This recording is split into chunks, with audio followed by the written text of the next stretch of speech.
Good evening, ladies and gentlemen, and boys and girls and squirrels from around the world. Yes, I am late, late. I'm, I was having a wonderful conversation with my wife this evening, and that's what drew my attention away from coming to you live and streaming this wonderful day. Sorry, and I had a few other things that I had planned besides just the Federalist Papers. So excuse me. Sorry for keeping you. As you can see, late. Damn. Yes, I am late. My apologies. My apologies to all you fine people. Uh Luckily Rabbit sent me a nice message and said, "Are you okay?" I was Yes, I'm okay.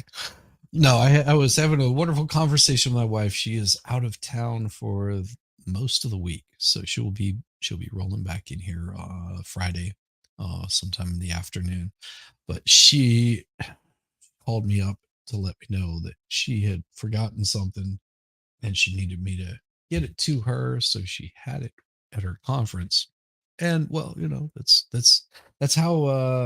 how these kind of things go. No, actually, you weren't interrupting at all, Rabbit, at all. You did not interrupt at all. Um, it was just a long conversation.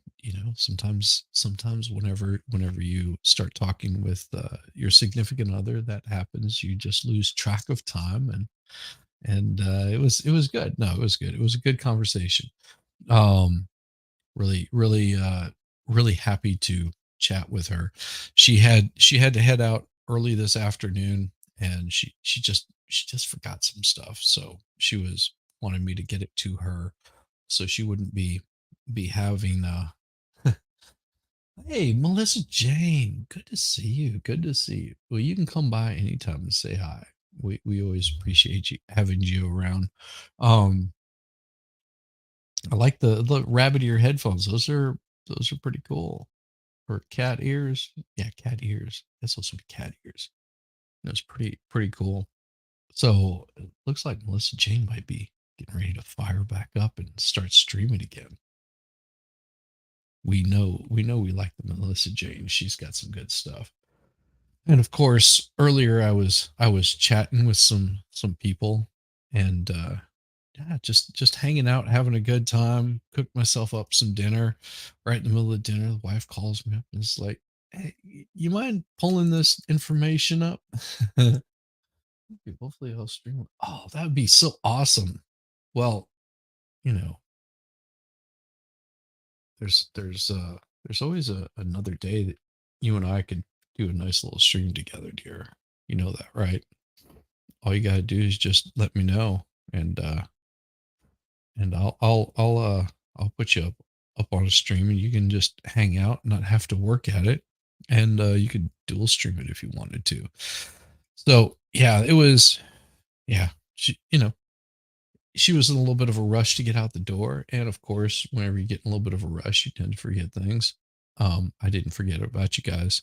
I did lose track of time though, because well, that's what you do sometimes, lose track. I did end up having a nice nice dinner. Well, absolutely, absolutely. It'll be good. It'll be good. Um, I've got some ideas and some plans of doing some stuff, and we'll see how it goes. We'll see how it goes, because there's so much to cover. The news, it just rolls on through, and there was something that that I had pulled up, and it was a little bit.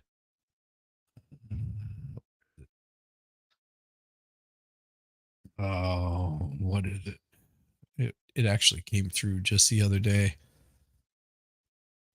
and because I had covered this earlier on, I wanted to cover it again.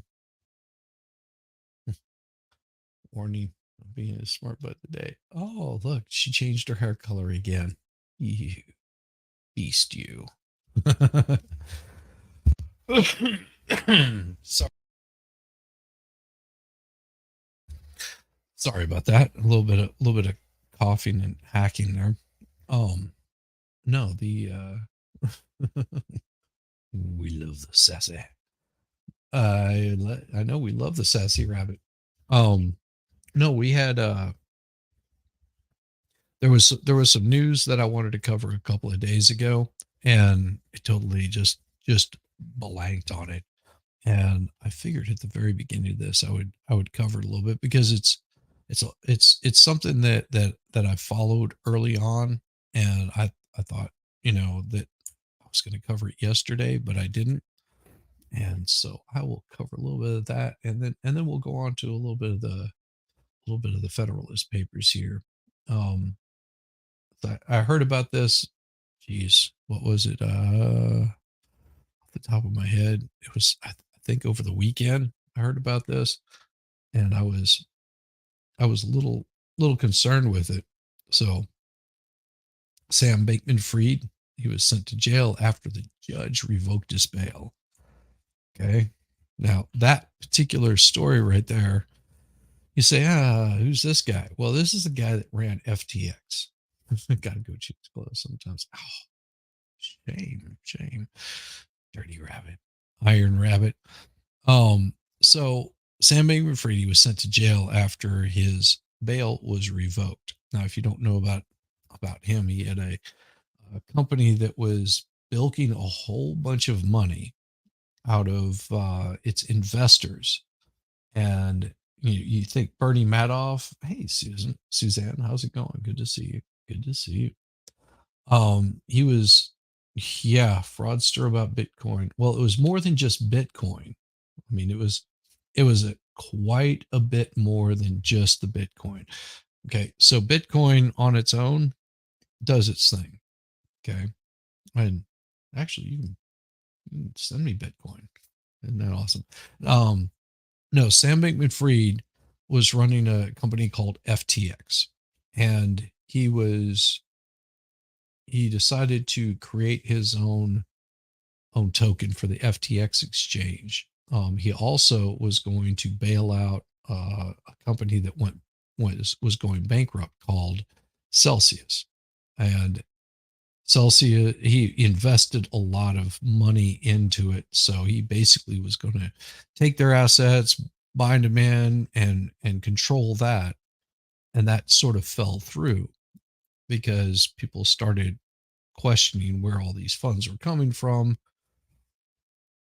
Then he also went to go bail out a company called Voyager, which was in the same situation, basically cooking those books really bad.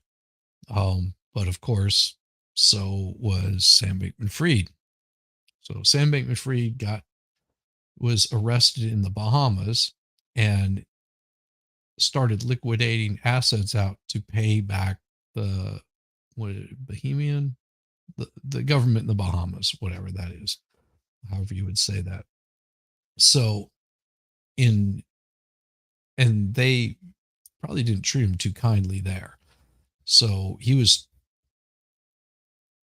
the Bahama government was fighting to keep him there so they could try him in the Bahamas, and they ended up getting extradition and brought him to the United States. Well, he was put under house arrest, and if you know anything about the guy, he's being under house arrest isn't it's sort of like maybe. Well, I'll get into the story, but prior to that, he was taking money from the US government through Ukraine. So he was getting a bunch of money from Ukraine, converting it over into funds, and those funds would get funneled back out to some business partners here in the US that might have something to do with our current leadership. And those funds were being used to line the pockets of other people. So yeah, he's in a dress him in a meat suit and drop him in a cage full of hungry lions. Yeah, we could do that, but more than likely, if he's going to jail, there's a big possibility that he does not make it out of jail. Um, there was a certain guy that had a nice little island somewhere that had a lot of ties with some high ranking government officials, and he dropped the campaign finance charges. Of course, why wouldn't they? I mean, finance, who cares? Sorry, what was that? Sorry, I hit someone by accident. Oh, that's okay. That's okay. Um, Outpost still loves you, brother. You're okay. Um, so him getting hammered on this, part of his rules that he had to go by, and that's I'm sure what this story is about, is he wasn't allowed to communicate with anybody from FTX. Now his girlfriend, which he had been doing like a bunch of sex parties with, funded by FTX. He was buying homes funded by FTX, buying a bunch of property. You always have the authority to try to fix it. So of course, here it is, founder of the cryptocurrency exchange. So it wasn't just Bitcoin, it was cryptocurrency in the whole. He was sent to jail on Friday after a federal judge in New York revoked his bail, accusing him of trying to influence witnesses who are poised to testify against him in a widely anticipated trial in less than 2 months. Now, if you want to follow a trial, this right here is going to be one to follow, because I doubt, if I'm not mistaken, because it's federal, you probably won't hear about anything that's spoken of until after it's done. It's sort of like the Ghislaine Maxwell. Hey, Caitlin, good to see you. Good to see you. Good to see you, MLS Law. So it's one of those where, yeah, he tried to influence witnesses. Now his girlfriend, the little troll beast, she's already pleaded guilty for basically lesser charges to testify against him. She was one that was moving money around in other accounts, because it wasn't just FTX. There's a bunch of subsidiaries under, what do you call those, like shadow corporations that were run under FTX. A lot of those were to handle the exchanges in different states, because FTX wasn't allowed to perform in certain states. So, of course, at 31, he's ripped off more people than Bernie Madoff. Imagine that. Mr. Bankman has been under house arrest at his parents' home in Palo Alto, California, since he was arrested in December on fraud charges stemming from their implosion. But at a hearing on Friday, Judge Lewis A. Kaplan of Federal District Court in Manhattan said that the arrangement would have to end after prosecutors argued that Mr. Bankman-Fried had twice tried to interfere with witnesses in the case, including by giving documents to reporters. He has gone up to the line over and over again, "I'm going to revoke bail." After the order was read aloud to U.S. Marshals and Mr. Bankman had Mr. Bankman removed his tie and navy suit jacket as they prepared to handcuff him. His mother, in attendance with the father, tried to approach him, but a court officer cautioned her to stand back. He was taken into Metropolitan Detention Center in Brooklyn. One of Mr. Bankman's lawyers, Mark Cohen, we know about him because Mark Cohen was also involved in some other people. Maybe a guy that sort of like died in a prison in New York. He hung himself. Sound familiar? Well, Mr. Cohen is his lawyer also.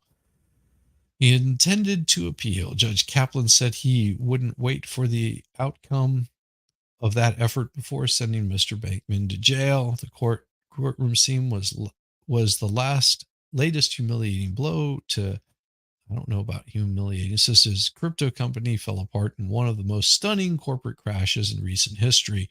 FTX rode the highs of the virtual currency market to become one of the industry's leading companies before filing for bankruptcy after a run on deposits last fall. Over a few weeks, Mr. Bankman-Fried went from being an industry titan courted by politicians, a lot of politicians, both on the left and the right. So don't think it was just one side that was doing it. Uh, after a few weeks, Mr. Bankman went from being an industry titan courted by politicians, celebrities to a criminal defendant facing decades in prison. Now he will have to prepare for his trial, scheduled to begin October 2nd from a jail cell. The court dispute over his bail focused on the New York Times article, and we'll bring that up here in a little bit. Open that in a new tab. Published last month that described private writings by Carolyn Ellison. You know who the Carolyn Ellison was? That's his little slut slave. An executive in Mr. Bankman-Fried's business empire who also dated him. Miss Ellison has pleaded guilty to fraud charges, agreed to cooperate with prosecutors investigating Mr. Bankman.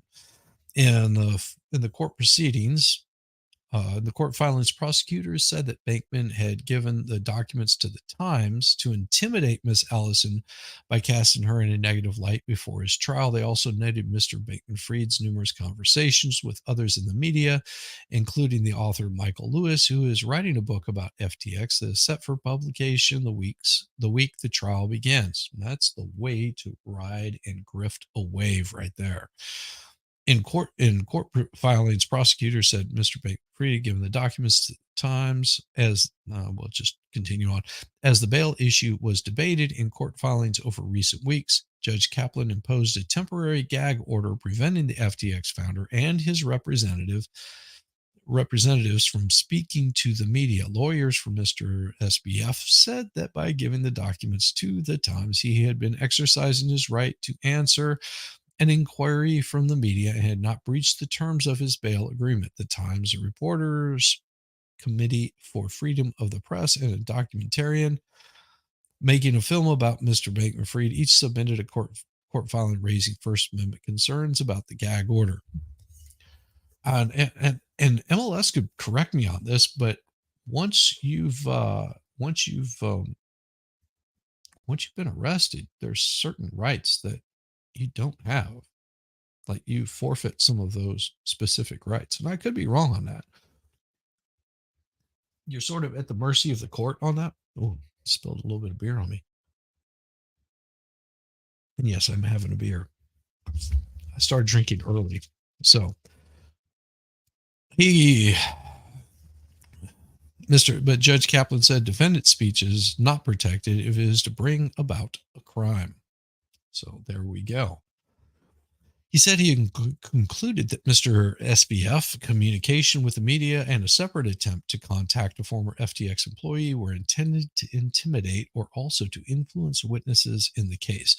A spokesman for Mr. SBF declined to comment. A spokesman for the U.S. Attorney's Office of the Southern District of New York, which is prosecuting SBF, did not respond to a request for comment.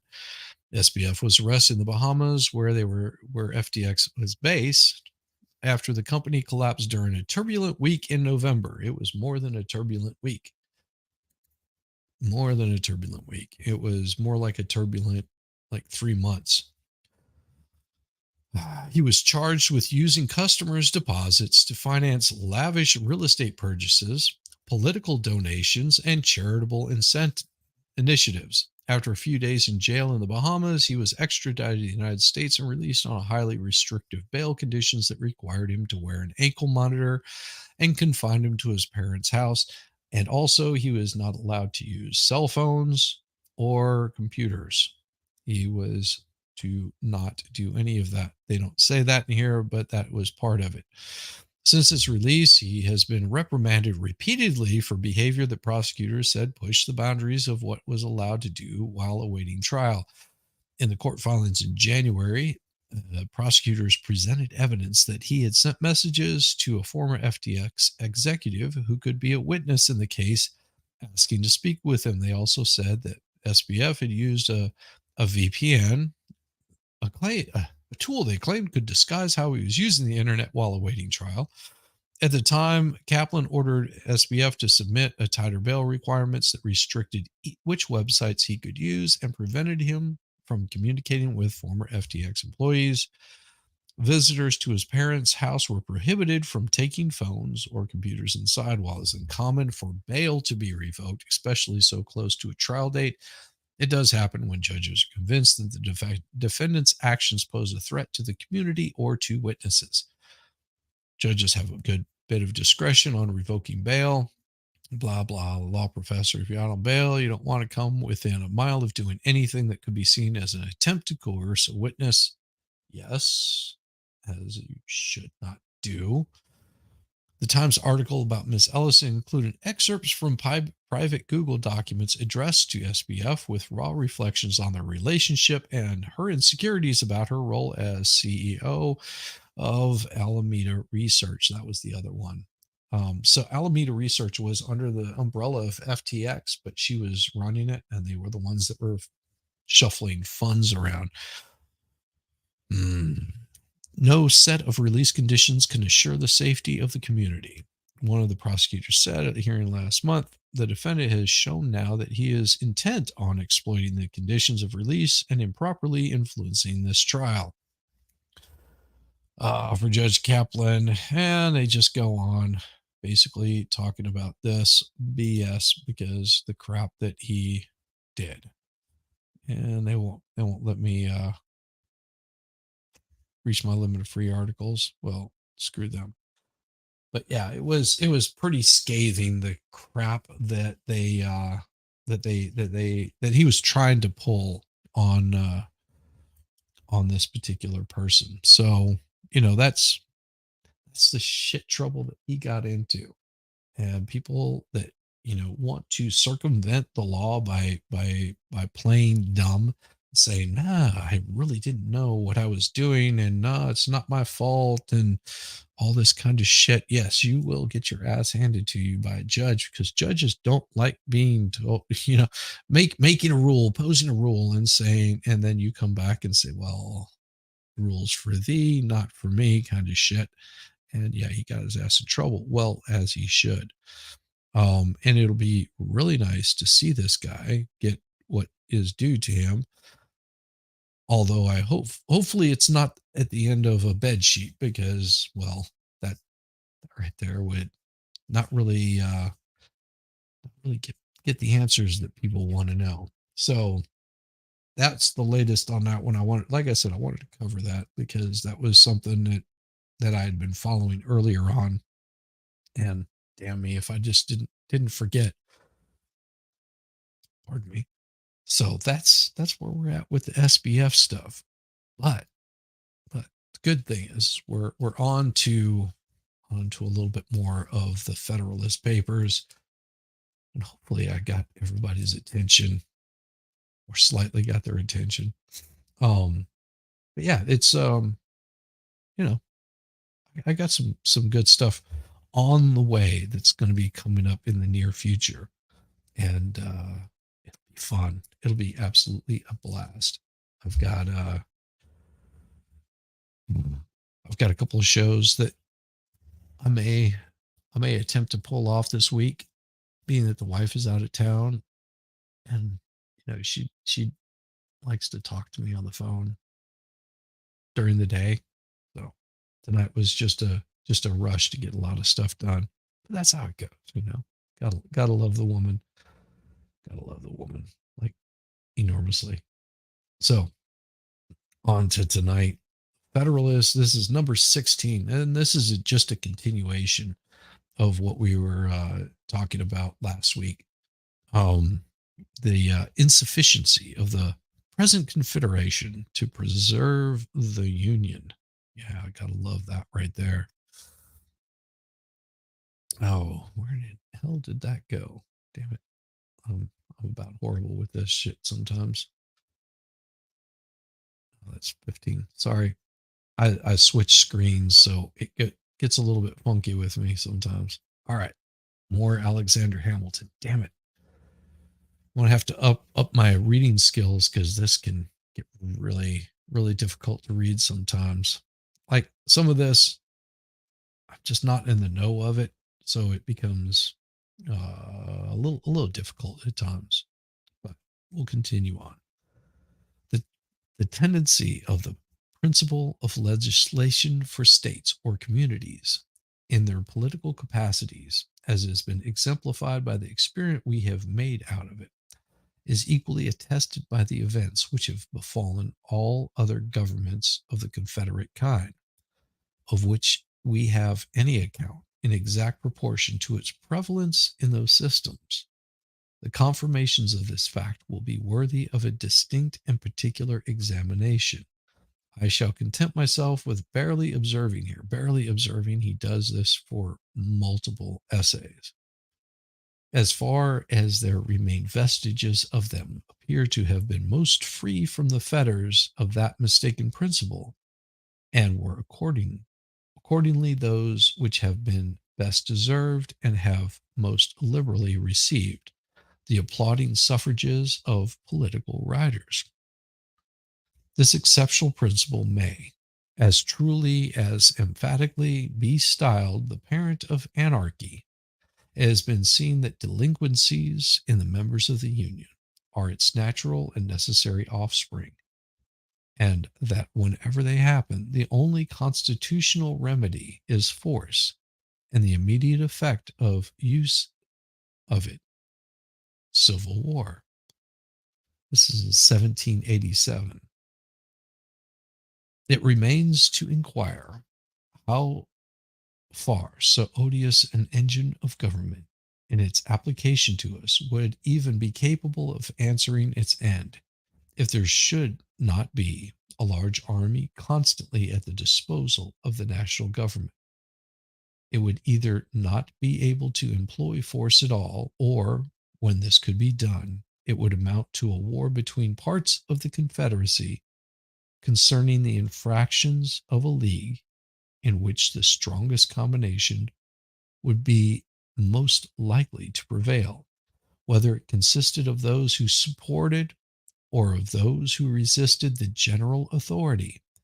It would rarely happen that the delinquency to be redressed would be confined to a single member. And if there were more than one who had neglected, damn it, their duty, a similarity of situation would induce them to unite for common defense. Independent of this motive of sympathy, if a large and influential state should happen to be the aggressing member, it would commonly have weight enough with its neighbors to win over some of them as associates to its cause. Specious arguments of danger to the common liberty could easily be contrived. Plausible excuses for the deficiency of the party could, without difficulty, be invented to alarm the apprehensions, inflame the passions, and conciliate the goodwill even of those states which were not chargeable with any violation or omission of duty. This would be the more likely to take place, as the delinquencies of the larger members might be expected sometimes to proceed from an ambitious premeditation with their rulers, with a view to getting rid of all external control upon their designs of personal aggrandizement, the better to effect, which is presumable they would tamper beforehand with leading individuals in the adjacent states. If associates could not be found at home, recourse would tamper beforehand with leading it. Recourse would be had at the aid of foreign powers, who would seldom be disinclined to encouraging the dissensions of a confederacy from the firm union of which they had so much to fear. When the sword is drawn, the passions of men observe no bounds of moderation, as we found out during the Civil War. The suggestions of wounded pride, the instigations of irritated resentment, would be apt to carry the states against which the arms of the Union were exerted to any extremes necessary to avenge the affront or avoid the disgrace of submission. The first war of this kind would probably terminate in a dissolution of the Union. Wow. I mean, that's a prediction if I'd ever saw one, which it almost did. The Civil War almost dissolved the Union. And that was what the South wanted, was to not be controlled by the North. Um, a lot of people will talk about, oh, it was the slave states. It was more than just that. The states in the South had farms. They were growing cotton. They were growing the exports that were being shipped to the northern states. And they had to impose some sort of tax on it so they could actually raise funds. You couldn't sell it at a discount for the northern states to jack up the prices to ship it over to another country. That just wasn't going to happen. So the northern states had shipping, they had manufacturing. Southern states had the product that they were manufacturing and shipping. Something's going to fall apart at some point in time. This may be considered as the violent death of the Confederacy. Its more natural death is what we now seem to be at the point of experiencing. If the federal system be not speedily renovated to more substantial form, it is not probable, considering the genius of this country, that the compliant states would often be inclined to support the authority of the Union by engaging in a war against the non-compliant states. So people being forced to fight their brothers and sisters, their brothers, their cousins, their uncles, their fathers, brothers. Brother against brother is never going to work. They would always be more ready to pursue the milder course of putting themselves upon an equal footing with the delinquent members by an imitation of their example, and the guilt of all thus become the security of all. Our past experiences exhibited the operation of the spirit in its full light.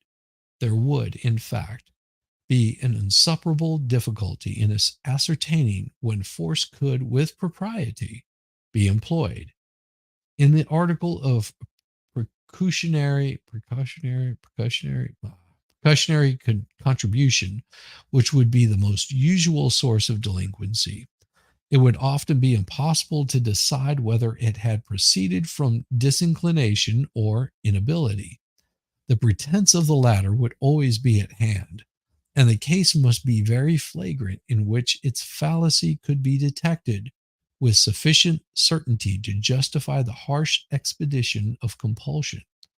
It is easy to see that the problem alone, as often as it should occur, would open a wild field for the exercise of factitious views, of partiality, and of oppression, in the majority that happened to prevail in the National Council. Crazy, huh?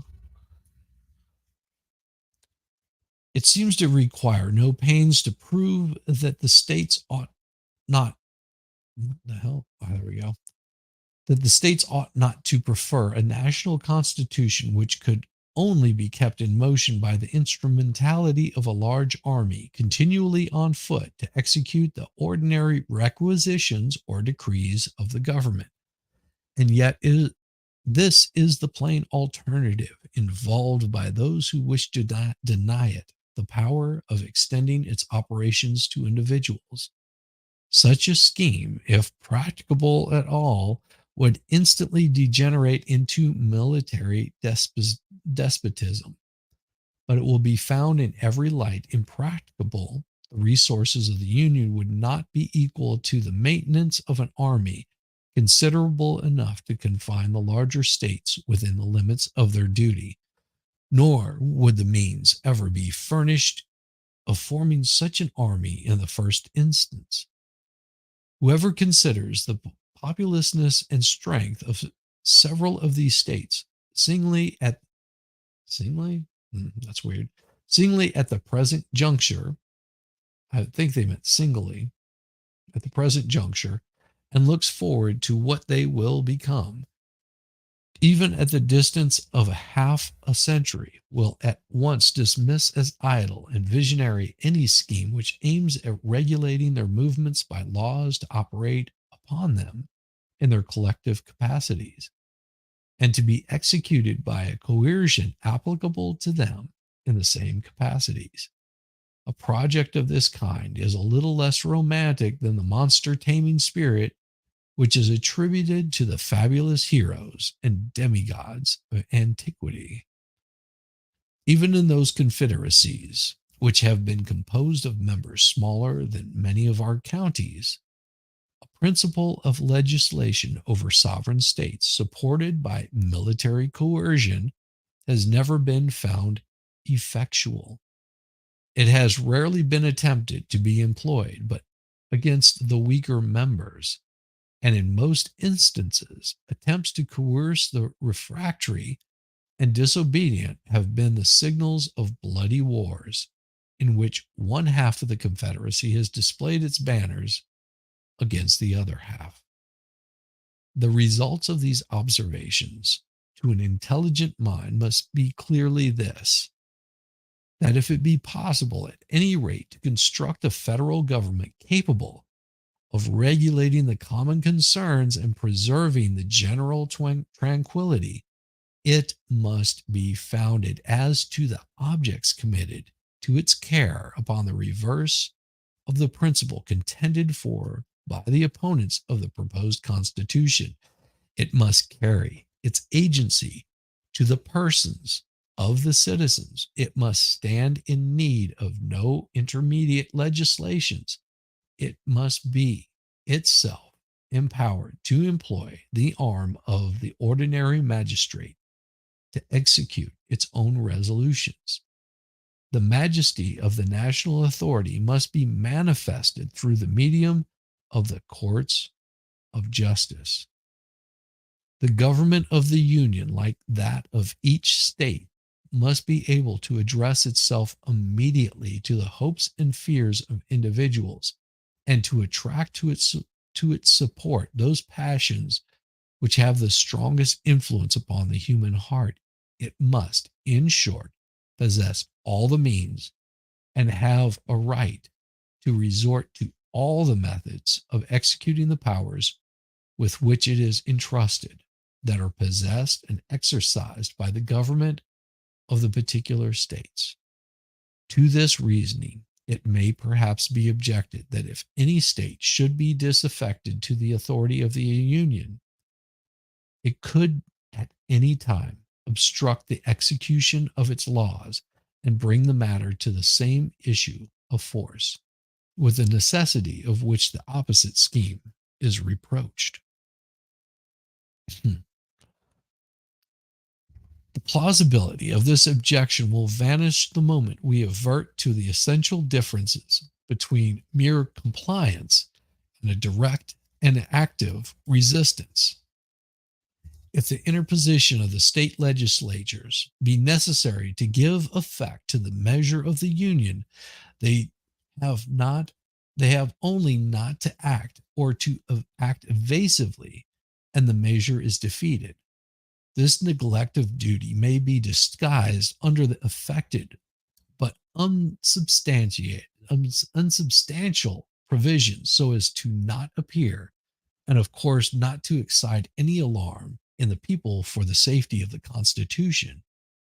The state leaders may even make a merit of the surreptitious evasions of it on the ground of some temporary convenience, exemption, or advantage.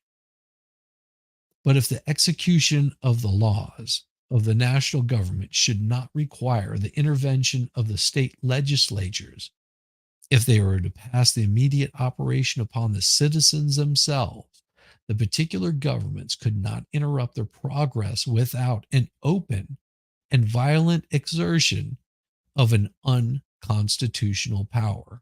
Well, how does that sound familiar? No omissions nor evasions would answer the end.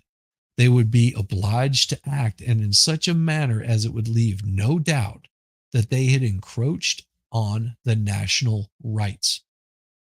An experiment of this nature would always be hazardous in the face of a constitution in any degree competent to its own defense and of a people enlightened enough to distinguish between legal exercise and an illegal usurpation of authority.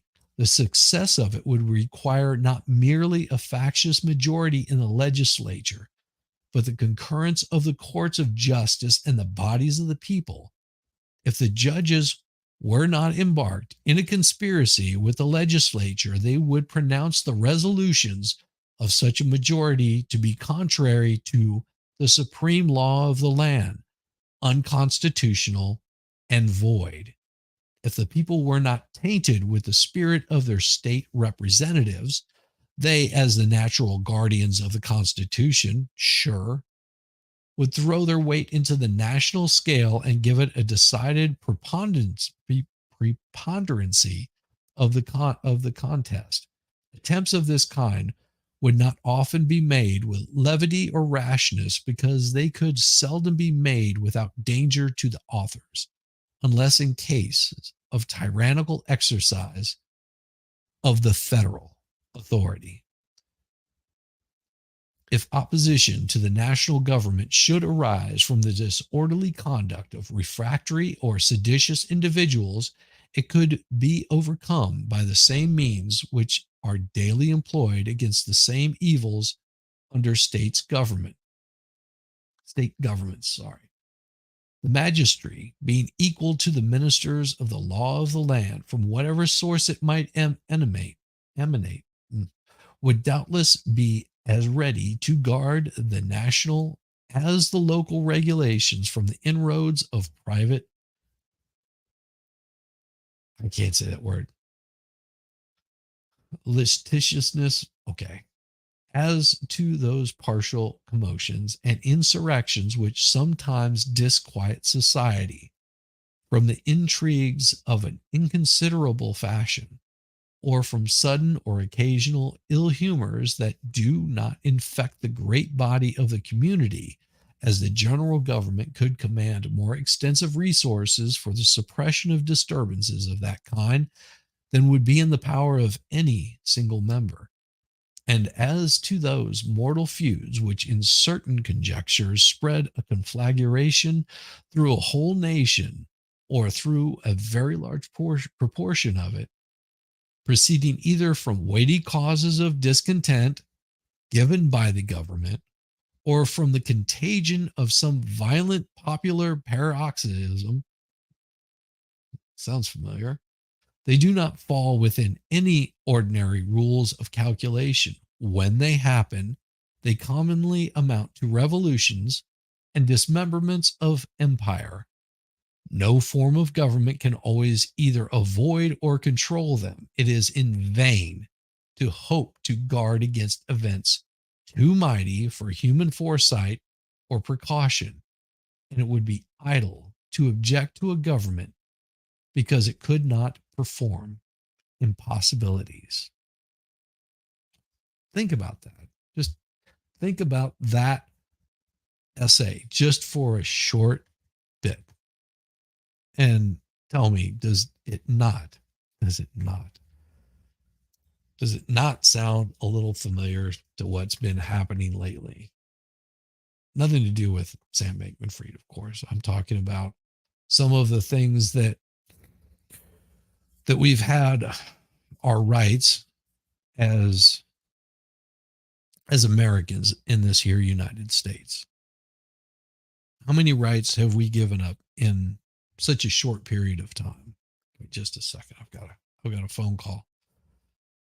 I gotta do this. So just give me just a second. I'll be right back. I just gotta find it. I don't see it. It's here somewhere. Take this call. Sorry about this. I'll be right back.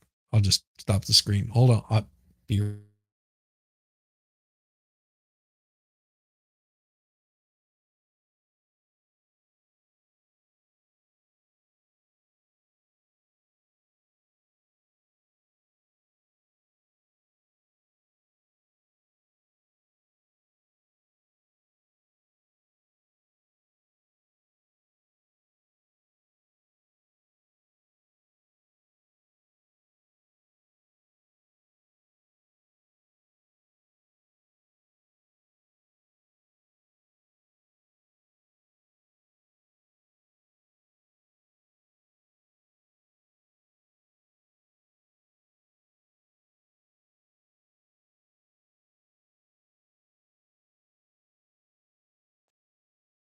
Okay, cool. I'm back. Sorry about that, folks. Ooh, silly me. Okay, where was I? I'm out of breath now. Yeah, I'm just gonna pour a drink. You know what? Cheers to all you fine folks out there. It's all good. No, I know. No, I was thinking about this earlier today, and it had to do with our current current leaders. Um, and I'm not placing all the fault on one party or the other. So don't get me wrong on this. Our current leaders over the past 20 years. Over the past 20 years, we've seen our rights as American citizens be slowly whittled away, slowly taken. These and I don't remember who I was talking with about this. Um, I mean, growing up, I remember going to Chicago O'Hare to pick up my older brother after he got out of basic training, walking right up to the gate as he stepped off the plane. And you know, as a little kid, that was impressive. First time in an airport, I'd never seen that many planes in one place. And greeting my brother as he steps off the plane and meeting him at the gate, and how happy he was to see everybody. And in in a short period of time, that was taken away. You know, and it was taken away after I'd long been out of the military. That that freedom that you had to pretty much go anywhere you wanted to was taken away by some bad actors that have not done anything since. I've seen, my trip to Italy, which was absolutely wonderful, was delayed because we had to be marched like a bunch of cattle through this maze that you would normally find at a place like Disneyland. So everybody could take off their shoes, take off their belt, be full body scanned, have our luggage thrown through a scanner. Why? Everybody signed up for it. Everybody agreed to it, and they just let it happen.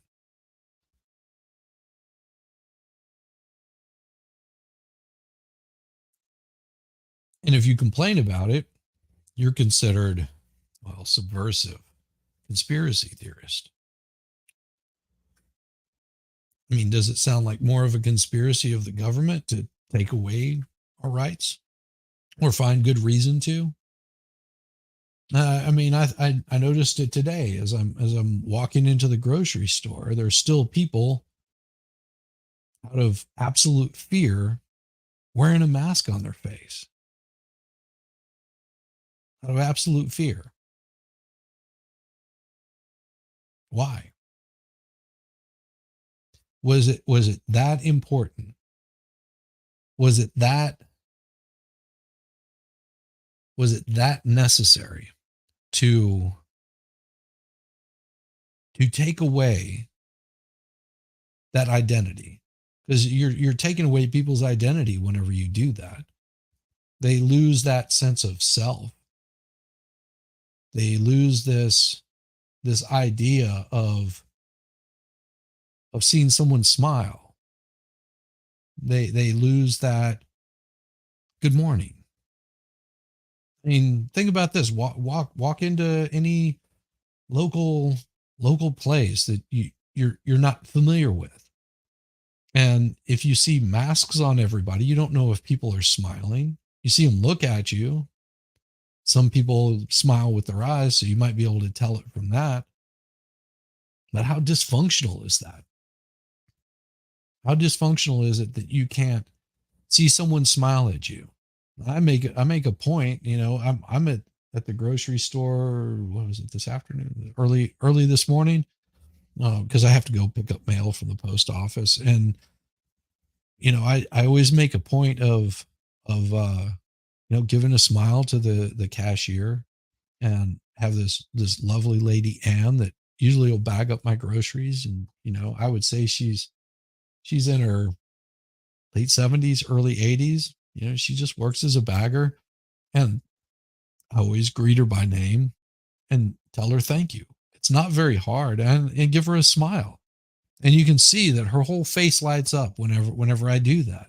It's like she she constantly finds me whenever I'm checking out so she can bag up my groceries, because I recognize her. I smile. I give her a greeting, and we've taken that away from everybody. It's this anger and this spitefulness towards everyone, and it shouldn't be like that. And it's people that have allowed this to happen. Incognito can be good, especially for burglary. Yeah, yeah, incognito can be great for burglary, but it can also be horrible for good natured people, because it makes it where you don't you're not trusted. I mean, 10 years ago, if you would have seen somebody come up walking up to you wearing a mask, you would have been handing over your wallet.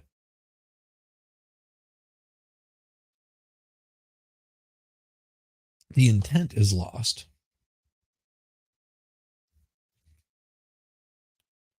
I I don't like any of it. But what can one person do to fight against it? Because if you come onto this, you know, the YouTubes, and you say anything, if you mention anything about things that somebody else has deemed you shouldn't discuss because, well, this is their fucking platform. So you're going to do what we want you to do. You're going to say what we want you to say. If you step outside of it, we're going to make sure that your voice is not heard. You will be silenced. And we allow it to happen.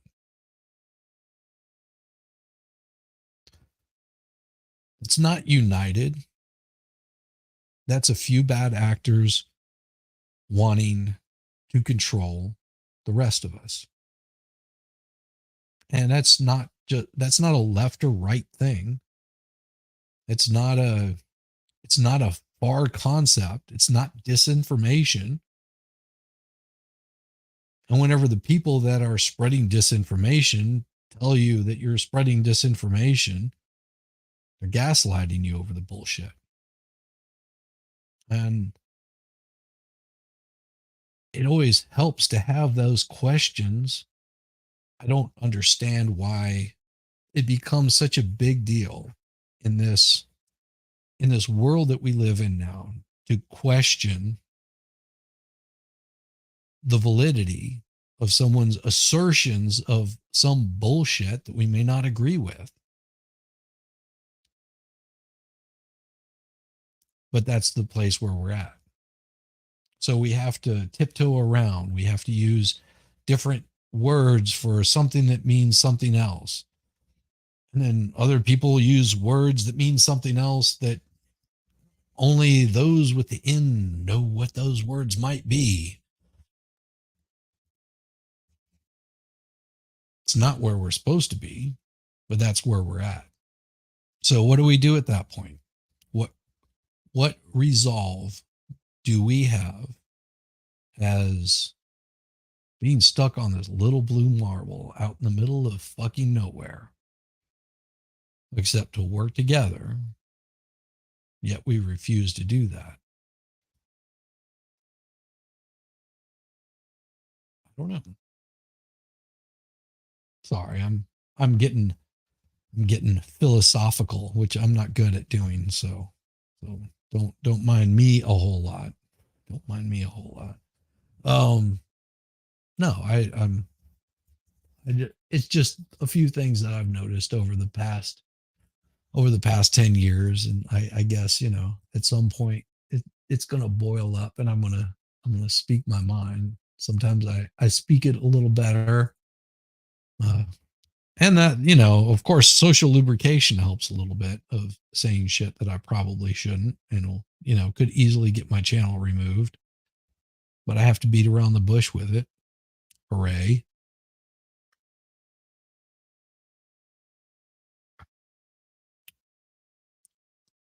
Just know that in our current situation where we're at in this here United States, that it's not united. Because, yeah, the internet makes it fun to speak in riddles. Yes, but that's the space we're in, Rabbit. I mean, how do you fight the system? Because the system's going to win all the time, and it shouldn't be that way. Our I think our dear leaders have forgotten that they don't own us. They are not our leaders. They don't control us. Our federal government wasn't put here to control one part of the population or the other. That's not what they're here for. That's not the purpose of the federal government. The purpose of the federal government is to protect the United States as a whole, not to make laws to dissuade. I think that it's it's something that should be addressed sooner rather than later. And at some point, it's going to be addressed pretty damn harshly. Hopefully, I'm not around whenever that happens. Hopefully, that's far into the future. Whenever I'm too old to give a shit. That would be nice. Or never happen at all would be even better. But it's gonna get a confrontation at some point in time. The truth will always prevail. It will always come out. It's just a matter of when. And the more that you just, throw lipstick on the pig, doesn't change that it's still a pig. Yeah. And it is. It is a lot of shit, Rabbit. It is a lot of bullshit. It's a lot of crap that who was I talking to earlier? Oh, it was T3. I was talking to T3 and showed her a picture of Italy from a balloon. And she stated it's amazing to think how small we actually are on this planet. How insignificant of a change that we are on this planet as a whole. It's a very big planet. I think George Carlin said it right that Mother Earth could easily just shake us off like a bad case of the fleas in a heartbeat. Not saying you should go and, burn down all the forest, just to create, big cities. Not saying that. But Mother Nature has a way of taking care of herself. Hey, Lex, how's it going? Truth will out. Good to see you, Lex. Good to see you. So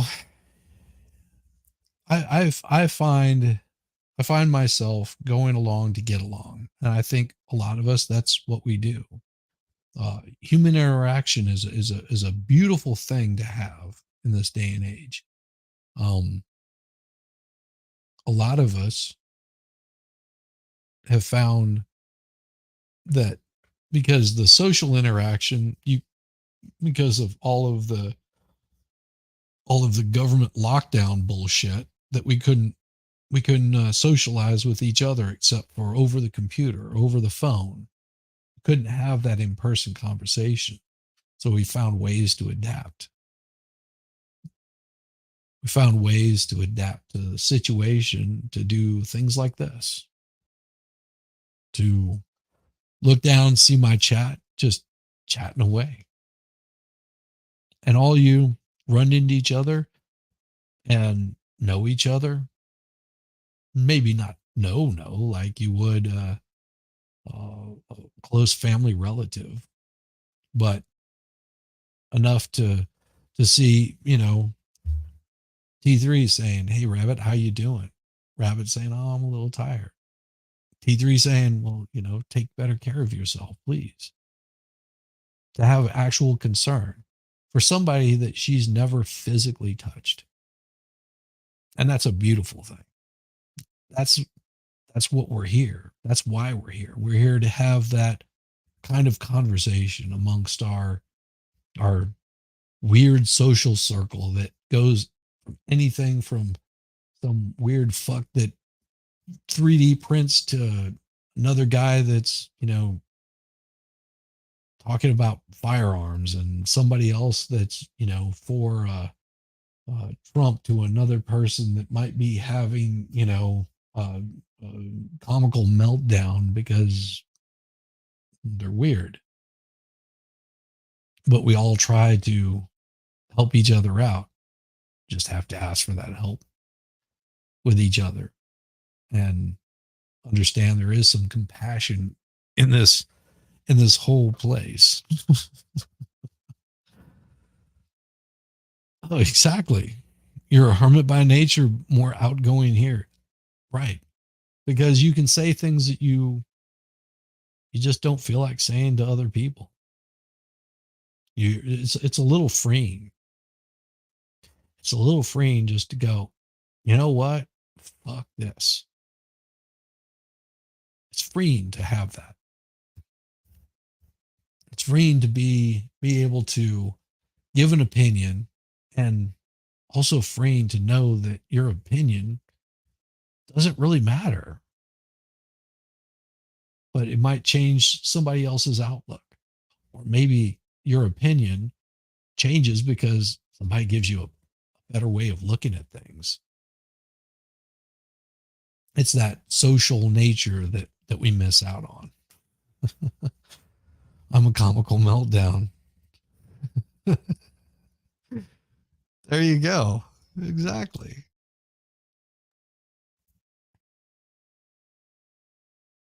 It's wonderful. This space is wonderful. The people that I've probably never would have even talked to, what, 2 years, 3 years ago, they're all here. I talk to them one on one, or I run into them in a group, and it's awesome. It's a beautiful thing to sit down and run into someone like Caitlin that's just always cheerful, or poke fun at Shelly, talking all sexy, knowing that we're having fun, knowing that there's nothing meant by it, knowing that we enjoy just each other's company. To hang out with someone like Winning Reality, that's just got this mind that's like going 100 miles an hour, and also is willing to hear your perspective on something. That's amazing. To run into someone like the expert, that is all about just having a good time. Just just so much fun. And you'll see the serious side of it. I hope he's doing okay tonight, especially after those storms came rolling through. See, that's what I'm talking about right there. Actually caring about, a Tennessee fan. Or run into someone like Valhalla, meeting someone like Rabbit. that this space is beautiful. All the people that I run into on a regular basis is awesome. You're just a female Sheldon Cooper. There you go. There you go. Ah, same. I do too. Um, Now see, I've been a musician for quite a long time. The hands don't work quite like they used to. I can still play, but I went from doing a lot of playing, like lived it, breathed it. That was all I did, to, you know, working in a shop. Done it quite a bit. And you always have to interact with your audience in a sense. I don't exist. I'm an AI. Exactly. It's like a big giant breakfast club. That's what it's like. Like we're all a bunch of misfits in some way or another. We all have some weird insecurity or bad shit that's happened to us or bad shit that we're going through. But we also know that all of these folks out here, all of you, you got each other's back. I mean, whenever it really comes down to it, when the shit comes down, you got each other's back and there's concern. And if you don't, then there's something wrong with you.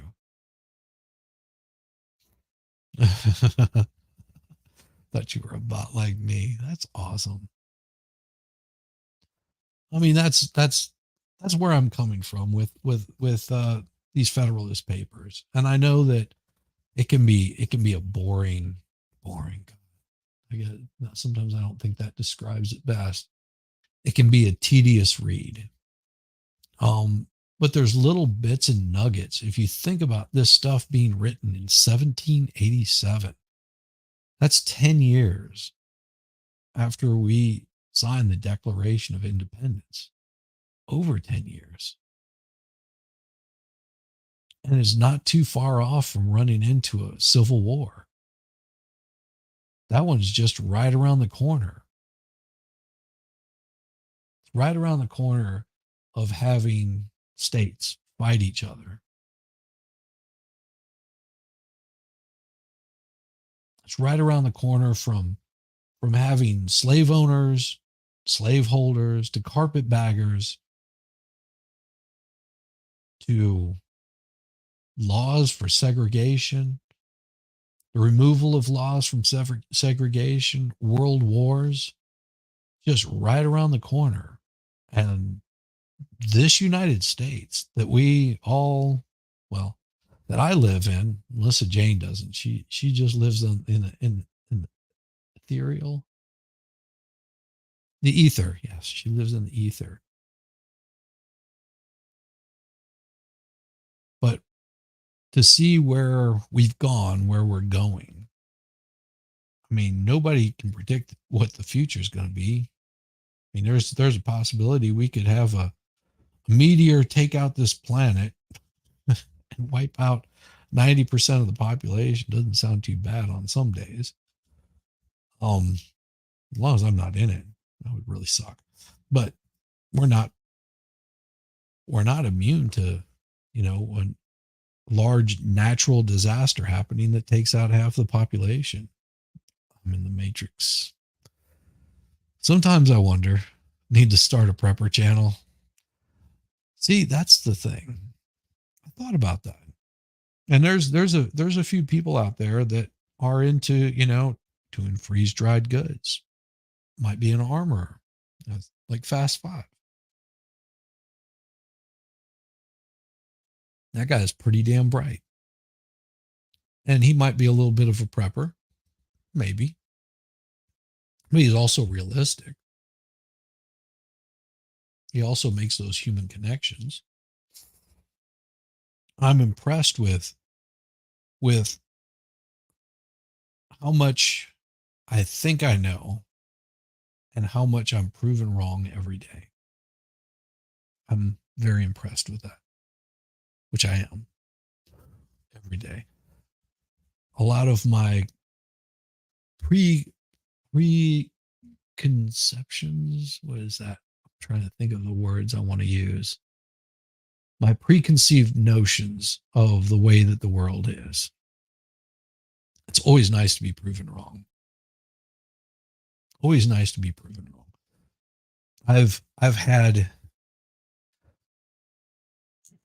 issue with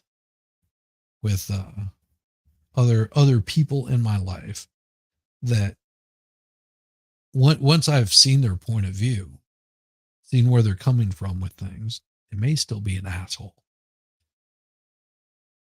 But there also might be a reason why they're acting the way that they are. And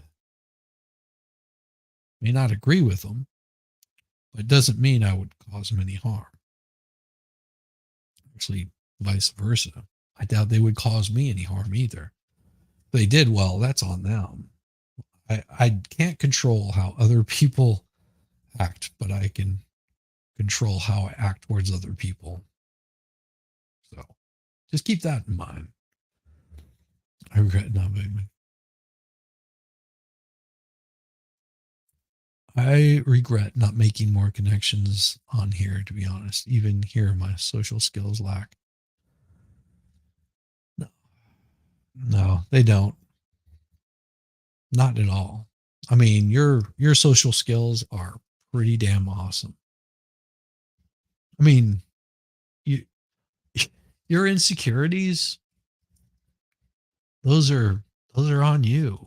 Same with mine. I mean, I know they're on me. I mean, like I said, I can't be in a large group of people unless I'm performing on stage. You'll never find me in a mosh pit. You'll never find me hanging out in a large group. Like if you put me at on Anime Matsuri, unless I was on stage, you'd never see me standing in a line waiting to meet somebody. It's just not me. I'm just not that way. I just don't do that. Now, if I run into somebody, I'll be very like cordial and complimentary and talk to them like I would if I waited in a line for hours just to meet them. But you wouldn't see me on the end of the greeting aisle where I'm waiting to greet somebody. I don't feel comfortable there. Never have. Even as a kid. I just it wasn't my thing. I've met some pretty cool, stars, musicians, whatever. Met some really cool people. And it's by chance circumstance and always grateful for their art, for some of them have been like complete dicks and some of them have been really cool, but on overall, you know, they don't want to lose fans. So why would they be a dick unless, well, they're just that bad? There's some that are like that. See, Rabbit tells it like it is. You are well loved here. Absolutely. Yes, I have a hard time in groups because my head's always on a swivel whenever I get in a large group. See, whenever I'm at home, you'll notice I'm not constantly looking over my shoulder because I know who's supposed to be here. Like, I got 3 dogs that are hanging out around me right now. And if somebody makes a noise or something made a noise in my house, well, you'd see me like get up really damn quick. I wouldn't even shut down the stream. You ever see a fat man move fast? Damn right. I'm not bad. I'm just getting a little chunky, a little chunky. But yeah, I'm with you, Rabbit. I have a hard time in large groups, and it's not because I feel socially awkward. I just don't like being in large groups. Like large crowds sort of freak me out. You know, I mean, I'll go hang out like with friends in a larger group setting, but yeah, I'm just not into like Dragon Con, which my wife, she figured that out really quick. they have these really cool parades where you got like groups of stormtroopers just marching down the road. Pretty awesome.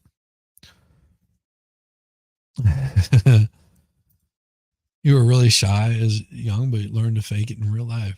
Yeah, it does. It takes a lot of effort. Takes it out of you too.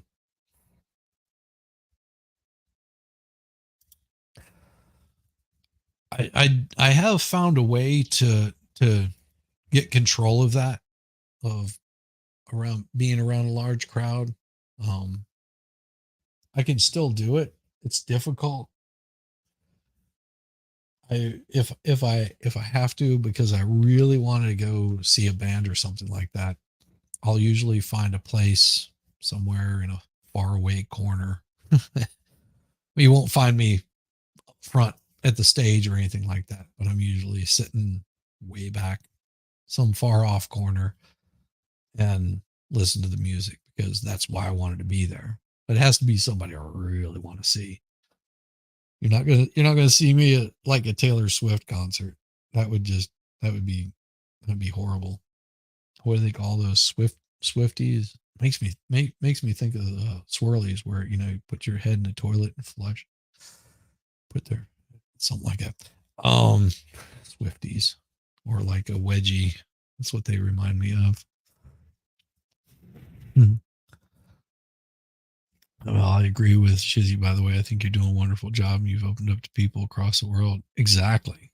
Exactly. Yeah, you impressed me, Melissa. Really. It's amazing the effect that you have on people in a good way. I mean, I've never seen someone like Valhalla just absolutely melt whenever he sees Melissa Jane. I mean, he melts like a little baby doll, just like, oh, Melissa Jane. Just because you're that kind of person that just makes people really happy. Same way with Caitlin. Caitlin puts a smile on my face whenever I see her on streams because she comes in and she just has this smile, this joy about her that just is like, oh, I feel like she's so innocent and she's not, but I feel like she needs to be like taken care of. Oh, that's awesome. Used to be in the front and center, get in the line at 7 a.m. to wait, bruises across your body from the gates. Yeah. Yeah. I'm the same way. I I've got a scar right here on my forehead. I think yeah, right there. You can't really see it under the receding hairline, but I've got that. My forehead has been busted open multiple times right there. First time was from a putting my head into the trailer bed, tractor trailer bed. Yeah, put that in there. Seeing it at a concert. Last time I did it was from putting my face through a windshield, but that was different. I personally never watched someone so beautiful devour chocolate. Oh, I know. Isn't it awesome? See, Squaw Bob has it right. Never watch someone beautifully devour chocolate with such unbridled glee. That is so true. That ain't nothing, Rabbit. It ain't nothing. It's it's being on stream is no different than whenever you come in to one of the discords or you're hanging out on in the back room after a show. It's no different than that. It's just as easy. You don't have to worry about putting on a front for somebody. You just be yourself. You say what you want to say, you do what you want to do, and I mean within bounds. Don't be stripping naked or anything like that. I mean that's just going to get you in trouble. But within a certain limitation, you'd be just fine. You'd be just fine. Don't worry about what other people think about you. I mean, look at me. I'm sitting here, wife's out of town. I'm drinking, sitting here on stream, talking shit. I could have easily just read another one of the Federalist Papers, but decided to just hang with my chat for a little bit. Oh, rabbit, rabbit. Trust me, you don't want to see me there.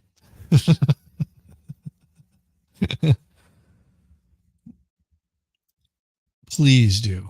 Please do. That makes us absolutely awesome.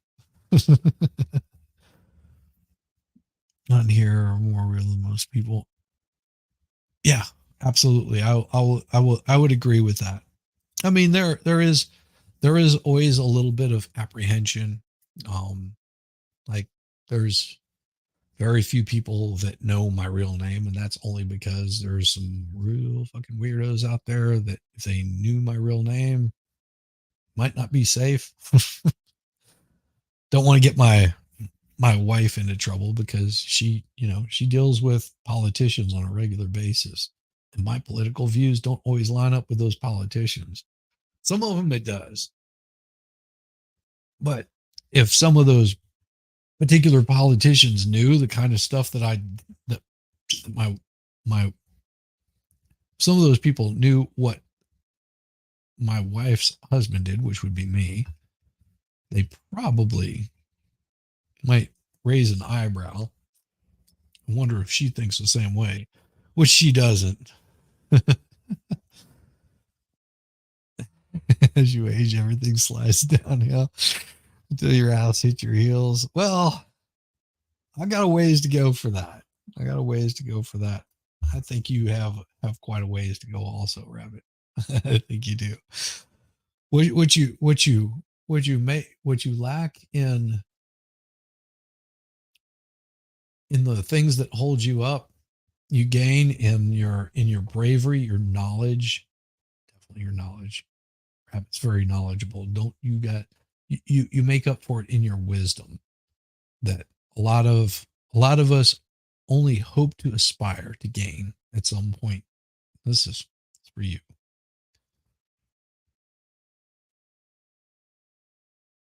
Oh yes. See? Exactly. Just tell me all your cooking secrets. Exactly. You little freak. Oh, that's good. See, now you come in here, give me shit. I see how it is, Yamaha. I see how it's gonna be. Ah. Yes, Yamaha. No, there would be people that would be a little upset. My wife, she probably would get a little upset too with some of the things I say. She doesn't watch my streams. She could care less about it.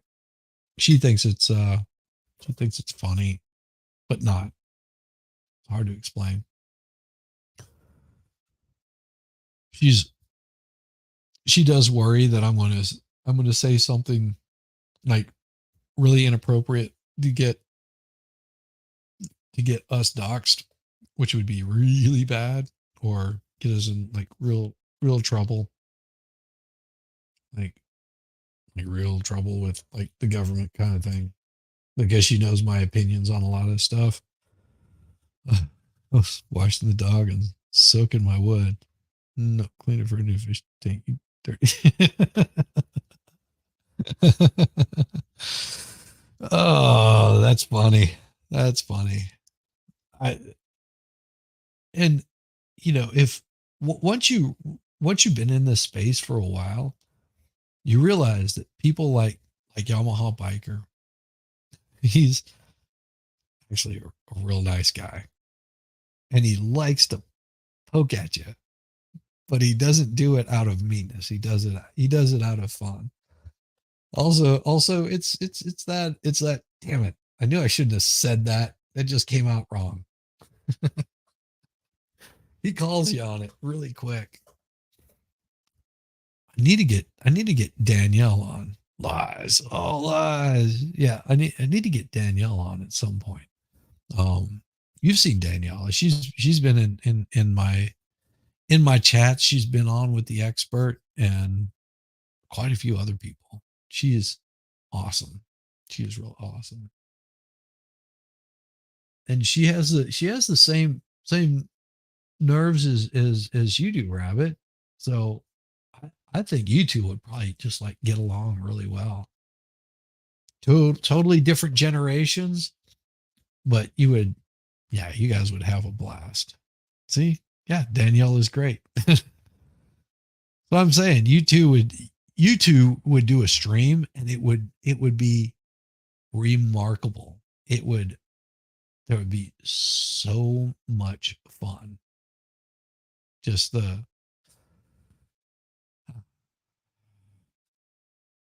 see, I just know it. Me, I talk too much. I talk too much about nonsensical shit. I get worked up and then I calm down. It's like a pressure cooker. I let it build up to a point, blow off the steam, and then I chill out.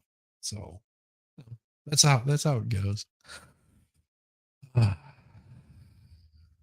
Yeah, you guys are great. You guys are great, and it's wonderful that you've all come in here. I know that the expert is not streaming tonight. I know that Cool Frog will probably be streaming, and if I'm not mistaken, I'll have to check my Discord. But I think I could be wrong, but I think I'm doing a stream with Winning tomorrow. Should be fun. It always is. This weird direct message that's there, and it's been there for Danielle is my spirit person. Danielle is awesome. See, I would like to have both you and Danielle on for a stream and just talk music and yeah, he'll only be on Rumble tonight. Yeah, he got his channel slightly demonetized. I think that's part of what set me off tonight just a little bit. Um because of whatever his stream was about last night. Whenever I talked with him, he wasn't quite sure what exactly it was that he said, but he said there was like possibly four different things. One of them could have been the deep fake camel toe. It could have been the space lasers. It could have been fires. Something about fires. Um, I haven't watched the stream. I've been busy. Been busy. I was I was chatting with a few people earlier, and so well, lost track of time a little bit, and they reminded me that I needed to probably eat something before my stream, and then I went and cooked myself some dinner, fed the pups, and then got in a conversation with my wife. Why I was running so late, just talking with her. There was a few things that she forgot, and I had to actually upload them for her so she could have them. Can't watch Winning. Well, and that's also the beautiful part about this space. If you don't like watching somebody, just change the channel. Beautiful. I think that's one of the best parts about it is if somebody just like you just don't groove with them, it's fine. It's not a bad thing. It's no different than watching the TV back in the 90s. I mean, think about how much garbage was on TV.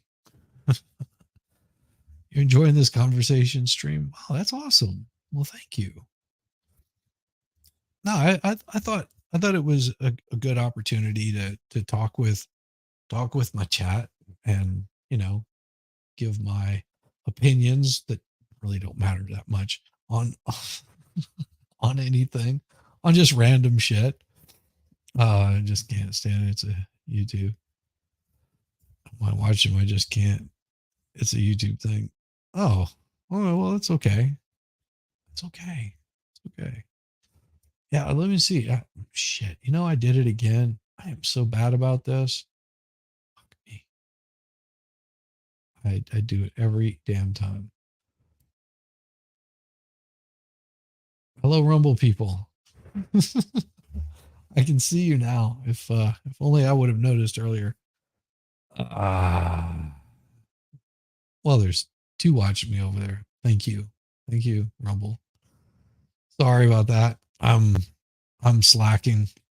And then of course, hello Twitter folks also.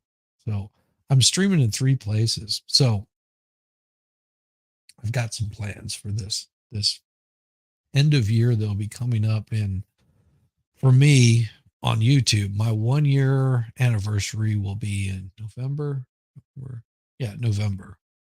That was the first time that I streamed. It was November. So it's been a year. And my plan is because I enjoy doing this so much that I may end up upping my service just a little bit so I can start streaming in 1080p, something like that.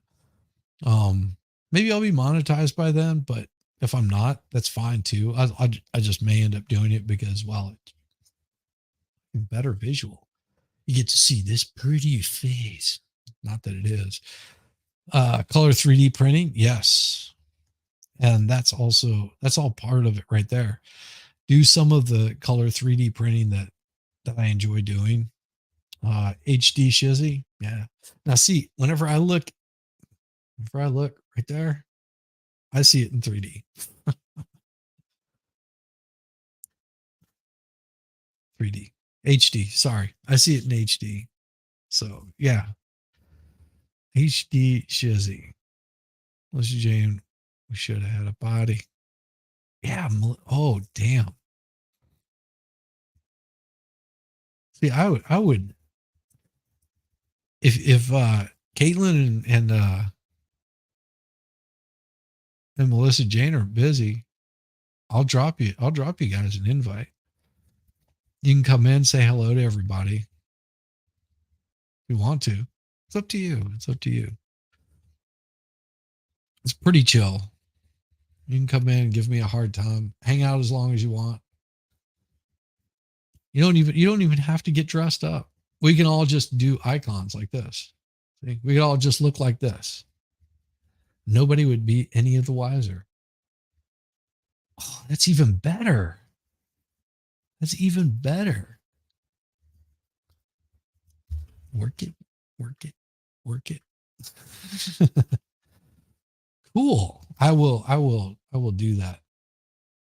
And also, what I can do if and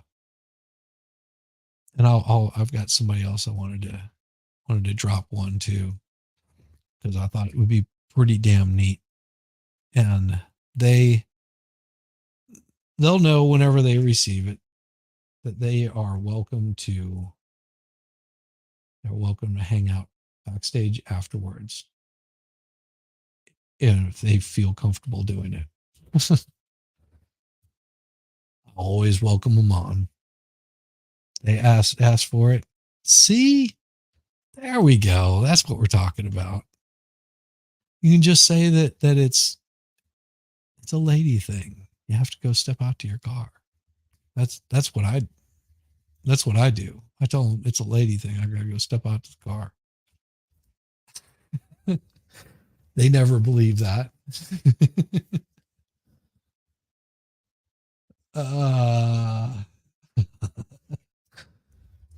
see what I did? I said, man. Oh, that's right. You're coming up on a year soon. That is right. If you haven't checked out Lex Entropy, definitely got to do that. Definitely got to do that. I've got some people that I definitely want to have. I definitely want to have on. definitely want to have some. There's just a couple of people, not, and I'm not talking about just tonight. I'm talking about in general that I'd like to do a show with.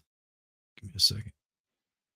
I may not be able to hear. Yeah, there we go. I wasn't sure if my speakers were working on my headset. You can hear me? Yes, absolutely. Awesome. I was worried my end wasn't going to work either. Yeah, yeah. I'm slacking. I'm slacking. I like kidding about her about it because she can take it. Just goes with it. Exactly, Yamaha. Well, and that's the beauty of it is this little this little group, and I'm talking about even if it's people that we don't always watch, they all have that kind of respect for one another in this space. You know, I've had an interesting day today, so don't mind me. Interesting day. Oh no. Good interesting, bad interesting. I mean, you said you were kind of like heated about the cool frog thing, which is very frustrating. I agree. Well, someone reached out to me and told me about it, and I was like, holy shit, I had no idea.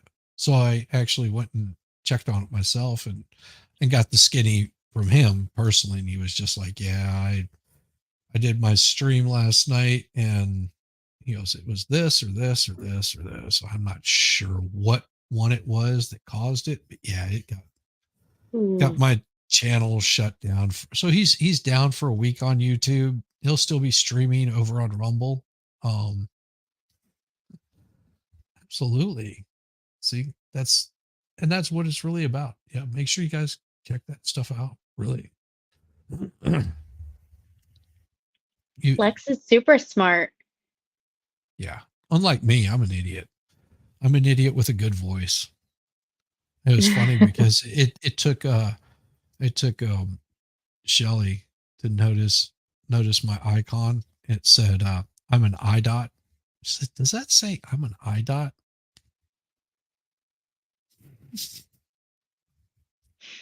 I don't get the joke. Well, I misspelled idiot. Oh, see, I must be an I dot too. Uh, I do that stuff on a regular basis. I always have fallen for stuff like that. I mean, even like when I was younger, the when you were younger and people did the pen 15 joke. God, yes. What is this? Oh no, Katie, sweetie.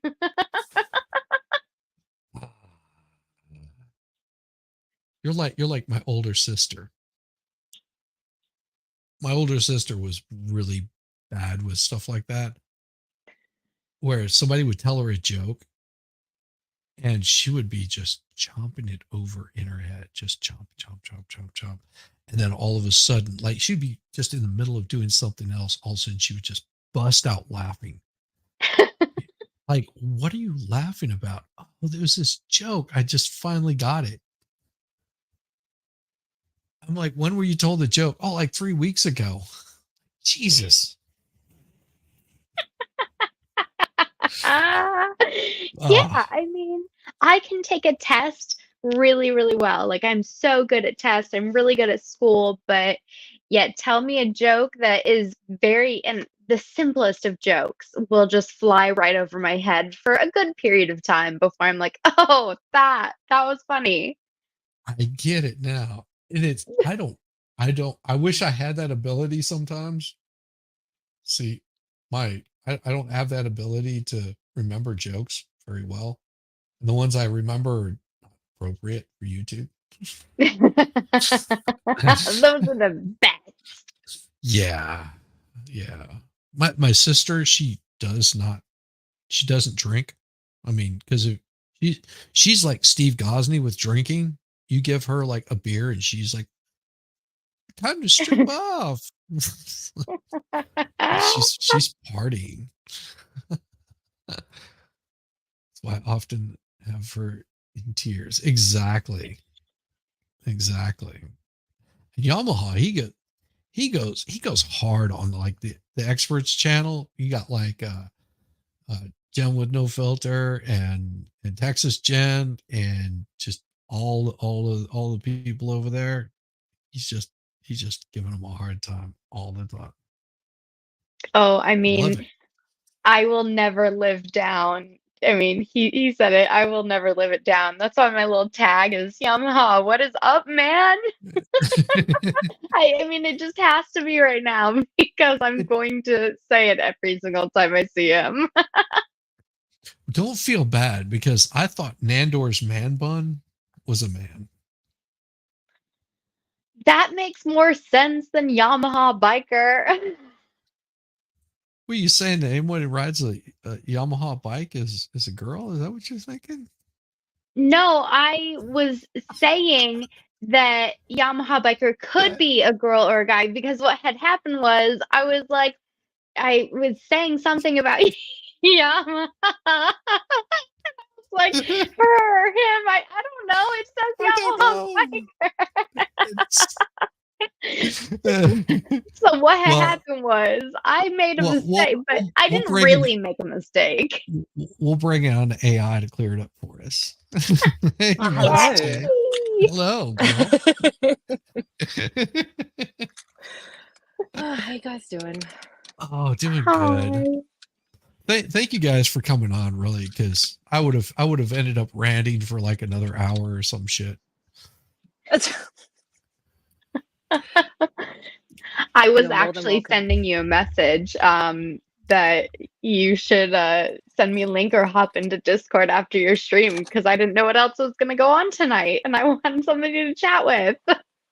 Well, this is even better because we can chat for a while or until Melissa Jane actually has to do some work or something. Well, technically I'm on like a lunch break right now. Yeah. So It's a good. So what time is it there in the wonderful Australia? It is 11:16 a.m. That's about lunch break. It's about lunch break. Yeah, early lunch. It's just a little early. Yeah, it's a little early. See, you got hey, Mimsy in here. Hi. It's just, I think one of the reason for my little bit of rant was a little bit of that with Cool Frog. I know that there's like all the little drama shit that happens, and it pains me to see that kind of shit happen, and some of it's unavoidable. Everybody's gonna have some sort of drama shit going on. It pains me because I don't want to take any sides in drama. You know what I mean? Because I like everybody that's involved in it in their own way. Does that make sense? So I completely understand. It's like, and even if I've got like personal beef with like some weird Ukrainian flag, I'm not going to let that affect me in a bad way. And like yesterday, came in, and I'm just like, hello, good to see you, glad you made it. Yeah. I just don't find it necessary to be hateful, and I think that's what pains me is whenever there's like a beef going on with people and they become hateful. And I was a little disappointed not too long ago over some hateful shit. It just wasn't appreciative of it, especially whenever we're all in here doing the same shit. Like, why would we have that? I don't know. Yeah. I mean, people also have to like respect chats because that particular situation, I mean, kind of came in and was blowing up other people's chats about other drama. And that's where I kind of like draw the line at. Like, okay, if you have your issues, keep your issues over there. Like, this is my area, or this is somebody, Yes. So I do draw a line at some point, but I agree, like I do love everybody in their own special ways, and I don't want to be part of drama. No, and I think there's a lot of people that don't want to be. No. I mean, it's more fun to watch it from the sidelines as it unfolds. It's sort of like People magazine, you know. It's like you really don't care about these people's lives whatsoever, but it's great to see, you know, who's sleeping with who, what did what, you know. It's interesting kind of seeing that, but you know, not whenever it's hurting somebody. That I don't appreciate. I was hoping there was going to be some who's sleeping with who drama come out of Anime Matsuri, but I haven't heard any yet. So apparently everybody had good, clean fun. Yeah, Everybody right. was well behaved. No, everybody just wore condoms. Oh, well. Be safe. That's what you say. Wait No for glove, 9 months. no love. Wait for 9 months and tell me. One of my favorite TikToks I've ever seen is a mom. She's like standing at a door and she's telling her kids like good night for the night. And she's like, do not add to the world, do not subtract to the world. If you go to jail, like call a lawyer, don't say anything. And if you end up, you know, in there, become the baddest person there is as soon as possible. And it is one of my favorites. I love the way she says it, but that is like my motto for life. Oh yeah. Rabbit, absolutely. Always neutral unless not given a choice. What goes on at Anime Matsuri stays at Anime Matsuri. Hey, Damn it, Iris. we want the goss. Good to see you. Hey, Yeah, Iris. we see. That's the thing. We like the Ooh. gossip. We like being the fly on the wall. Like I heard about a certain conversation that I was like, oh, I would love to be a fly on the wall. And the person who was in that conversation was like, no, you did not want to be a fly on that wall. It was rough. It was rough. I was like, ooh, sorry to hear that. Like Lois, evil little floating robotic trash can that eated your dictionary, diva. What happened? What? Oh yeah, that it got fixed. It got fixed. So Rabbit. Oh my. no, Dictionary Diva was on with on the Malloy show, like, and he deleted her in chat. I think he was doing something else and accidentally deleted her. I think he got it back taken care of, and it's back up though. I was gonna say, was it Nightbot? Nightbot is sassy. No. Rabbit, that's awesome. Gossip blackmail is better. That's what I said. Oh, Rabbit too. I read them back to back, and I was like, "Oh, respond to this one. Oh, wait a minute, Rabbit." Rabbit is so spicy. So last night Rabbit was on here and just making so many wisecracks. It was so beautiful. I was getting a kick out of it. It was like, I'm changing my hair color, spelled Hare. Yes.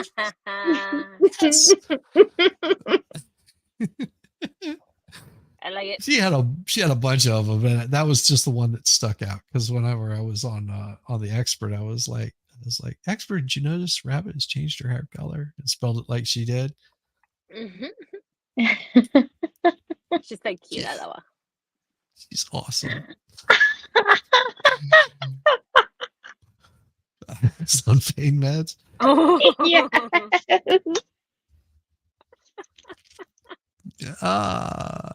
What does that say? Oh, There's a Jane. Yamaha. Yes.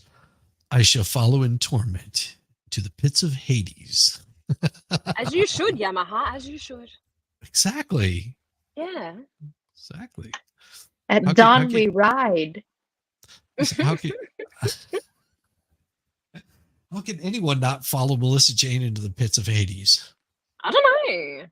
I mean, I make it It'd be so- inviting. You do. But somebody was on here earlier. Who was that was saying that they've never seen anybody, eat chocolate with that much glee? Just Squab devour Bob. it. Yes. It's so funny because I'm about to do another challenge with the gym, and I'm like, shit, I'm not going to be able to eat any chocolate. But it's just like, Oh. if I just have a little bite, if I have one Everything bite, I'll in be okay. moderation.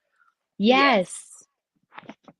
I've actually, like I haven't been in the right mind frame to like film. I've got, so Ooh, here in I've got one. Australia, so your Cheetos are like, they're called Twisties here, but Yeah. they're like, you know, like the non-fluffy Cheetos, like the really hard ones. And there's like a donut chain that's called Donut King, and like they're Okay. known for their hot cinnamon donuts. There is a collab which is like the cinnamon donut twisties, and I've Okay. got 2 packets of those, and I have to try it. So I'm Well, like, Melissa, Mel, get yourself into shape tonight. You've got to try these twisties, and I'm going to do it ASMR style for my shorts, Mel, I will let like you I did know the Tim that, Tams. that here in the States, twisties means something sexual. Well, that's what our chips are called. I can't help that. You know, I'm just saying. You know, That's why I said they are like Cheetos. well, So Melissa, it's just like, you know, you can't, maybe you won't be able to eat the chocolate, but maybe you know, like take the chocolate. I can- Just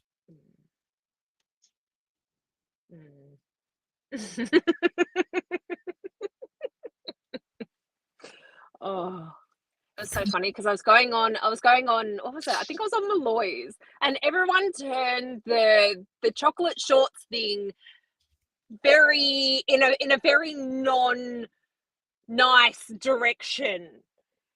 And it's just like, I didn't even say chocolate in my shorts. What did I say? I said, oh, you know, like if I take off my clothes, you'll find chocolate. Or if you take off my, and I can't remember, I said something like that. Nothing to do with, you know, if you look at skid marks, which was brought up. And I'm just thinking to myself going, wow, you guys really took this over the line. I was just going to go like, I'm painted in chocolate. But, you know, you guys took it in another direction. And I'm just like, okay, it looks like we're just rolling with this now. it was,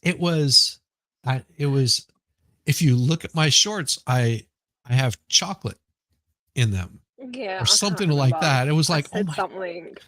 And it just, that took on a life of its own. Yeah. I'm just like, yeah, you guys really took this in a very awkward direction. It's like twisty donuts or donut twisties. Yeah. I didn't know that donuts had twisties. Apparently they do. Apparently they do. Yamaha. If you present that target, I'm going to take the shot. Of course you can't resist. Exactly. Yeah. Oh, that's right. Yamaha, I started. I know I did. So Cool Frog is going to be on Rumble for at least a week. Cool Frog. Well, he'll always be on Rumble, but he's going to be on there this week because of his channel. Oh, such BS, man. It is. It is. It's like you can pour chocolate all over yourself in like the most sexual way, and everybody watches that. But the minute that you talk about space lasers, well, you're screwed. You're screwed. I know. It's such a cruel world. I hate it. I hate it. And I think that's what set me off on this whole rant was just, God damn it. It pisses me off that people are getting their shit like shut down because, you know, they're talking about something. It's like, all you have to do is just put in there, like, you know, dude's full of shit or something for a little fucking, they do it for the COVID crap. Why can't they fucking just do it for any other thing? That's just like, dude talking out his ass. He doesn't know what he's talking about or some shit. Like this is complete bullshit. Why would you delete a channel? It just, I don't know. It's just like so much, like it just in my head, it's just like so much for free speech because, like, you know, YouTube is American, you know, shouldn't they enforce the whole free speech thing? It's American. It's not American. It's also a greedy corporation that can kind of do whatever it wants. I think it's because they want to have the advertising revenue. And they've probably been losing a lot of their advertising revenue because of the kind of shit that little shenanigans that they're pulling. So they're losing the revenue that drew people there in the first place to actually watch the stuff on YouTube. And so then they jack up the rates because they're losing advertising revenue. They blame the people that are just on here having a good time and not causing any fucking harm. And that's what people pay advertising to see. The thing is though, like the whole thing of, you know, like if they're losing revenue, like most likely, you know, like, because look, we were all in lockdowns and stuff like that, you know, for the last couple of years. So everybody has to, like, pretty much everyone's got to go back into the office. Like, yeah. I've had to do it. Like, I know other people that are, you know, are home for 2 years and, or, you know, like lost their jobs or whatever. And so it's just like life is technically going back to normal. So, of course, there'll be a drop in viewership on YouTube because people aren't spending 24 hours at home anymore. You know what I mean? Right. So. Well, and then they have spikes after the whole panorama thing, like in the Johnny Depp trial where, you know, 1 million people were watching Law 2, quote unquote, and that was a anomaly, I think, to them, but they saw it and they were like, oh, this is what can happen if we keep because people were watching YouTube and watching the lawyers commenting instead of watching the actual news. Well, that's the thing. There was still people that were watching the Law and Crime Network. I mean, because you could have that on in the background, and that's what I was doing. Because I pretty much came into like YouTube because I remember one of the girls at the gym was just like, oh yeah, we're watching on YouTube the Johnny Depp trial, and I'm like, what? So then I looked it up, and then, you know, like I found, you know, the different lawyers, and I'm like, oh my god, all this streaming exists? No way. And then that's how I like really got back into all this.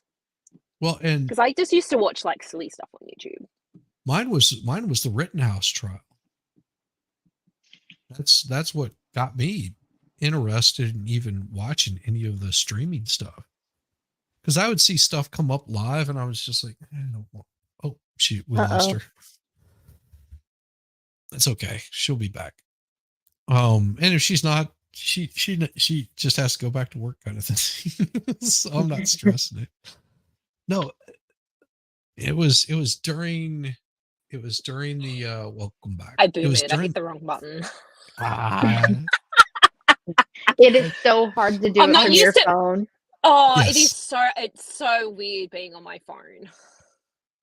Well, I mean, it was during Rittenhouse because I was looking to see where I could have it streamed, you know, where it would be actually piping out while I was at work. And no shit, it was Nick Rekieta, the first one that came popping up. Mm-hmm. And I was watching it over on Law and Order or whatever, and I was just like, not really focusing too much on it. And I think it was during like the first break or something like that they had. I just, you know, shut down the computer. I was doing other stuff, and I went looking for it, and Nick Rekieta was, like I said, the first one that came popping up. I pulled it up and I was like, I like this guy's take on it. And he's got, you know, some stuff going on in the background. He's interesting. That's first exposure I had to, you know, an actual cool live stream where I was like, oh, this is pretty cool. The next thing you know, I'm like watching the Depp stuff happen and running into, you know, all of these different people and subbing to a whole bunch of people that I never would have subbed to before. Oh yeah, same. And I was like, holy crap, this is awesome. All these people have different takes and different ideas and different thoughts. It's not political. I mean, they talk politics, but they don't talk about it politically. You know what I mean? It's not like they're trying to change your mind. They're just giving their opinion on something. And it was, you know, all these people getting like deleted because they would say something about the coof, and I was just like, what the fuck is wrong with YouTube that, you know, that they're doing this to people. I mean, and there's stuff that was verifiably like correct that people were talking about, and it was just shutting it down. Now it's shut down for misinformation. Exactly. When it's just like, Well, but now we actually do find out that was all government shutting it down, right? Like that came out in the public. Yeah. And it's, I don't know. It's just it's disappointing to me that, this is the world you have to live in with this kind of garbage. Yeah, no, I agree. Hence why I would prefer to be on here and have fun. Exactly. Stay away from the drama. The drama does not do well. It'll get you followers right away, but it's much better to see a side boob than, Oh no, shit. I swear I'm never gonna leave this like sleeveless shirt thing behind. It's gonna be Melba wears sleeveless shirts forevermore. Please don't leave it behind. Never. What's so funny is I feel like I only ever see you in sweaters. Me? Yeah. I mean, I feel like every time you're on SNL. Yeah. You're always in sweaters. I never see you in like sleeveless shirts. I know that you've done a few like outfits and costumes that may or may not have been I can't even remember, but that's not something that stands out to me. Yeah, so like when did I start getting cold here? So like what? It's August now. So, like I probably would have been like a good like 4 months ago or something like that. Yes. That I would have been in like t-shirts. Yes. Yeah. Because I think I started doing, because I know I was on an FNL at like the end of the year.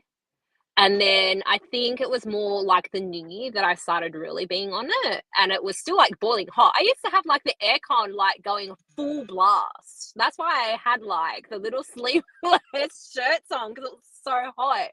Because I'd have, like the ring light on me. And I'm just like, oh my God, I'm so hot. I can't take this. So, yeah. Melissa Jane was showing some serious skin in her earlier stuff. The funny bit is that I probably would have turned and not even realized what I was doing, but it probably would have been more obvious like when we were like backstage or like chatting and stuff like that. I'd be like, oh shit. and Valhalla was the first one to pick up on it. It's like damn, Melissa Jane. And because Vanilla I would have would. already been like a few drinks deep, so like the filter's already gone. Yep. I love it. It's just so funny. But it's just so funny though, because like it's just funny. It's not offensive, so it's just like it's all right. It's cool. And it wasn't meant fun. to be.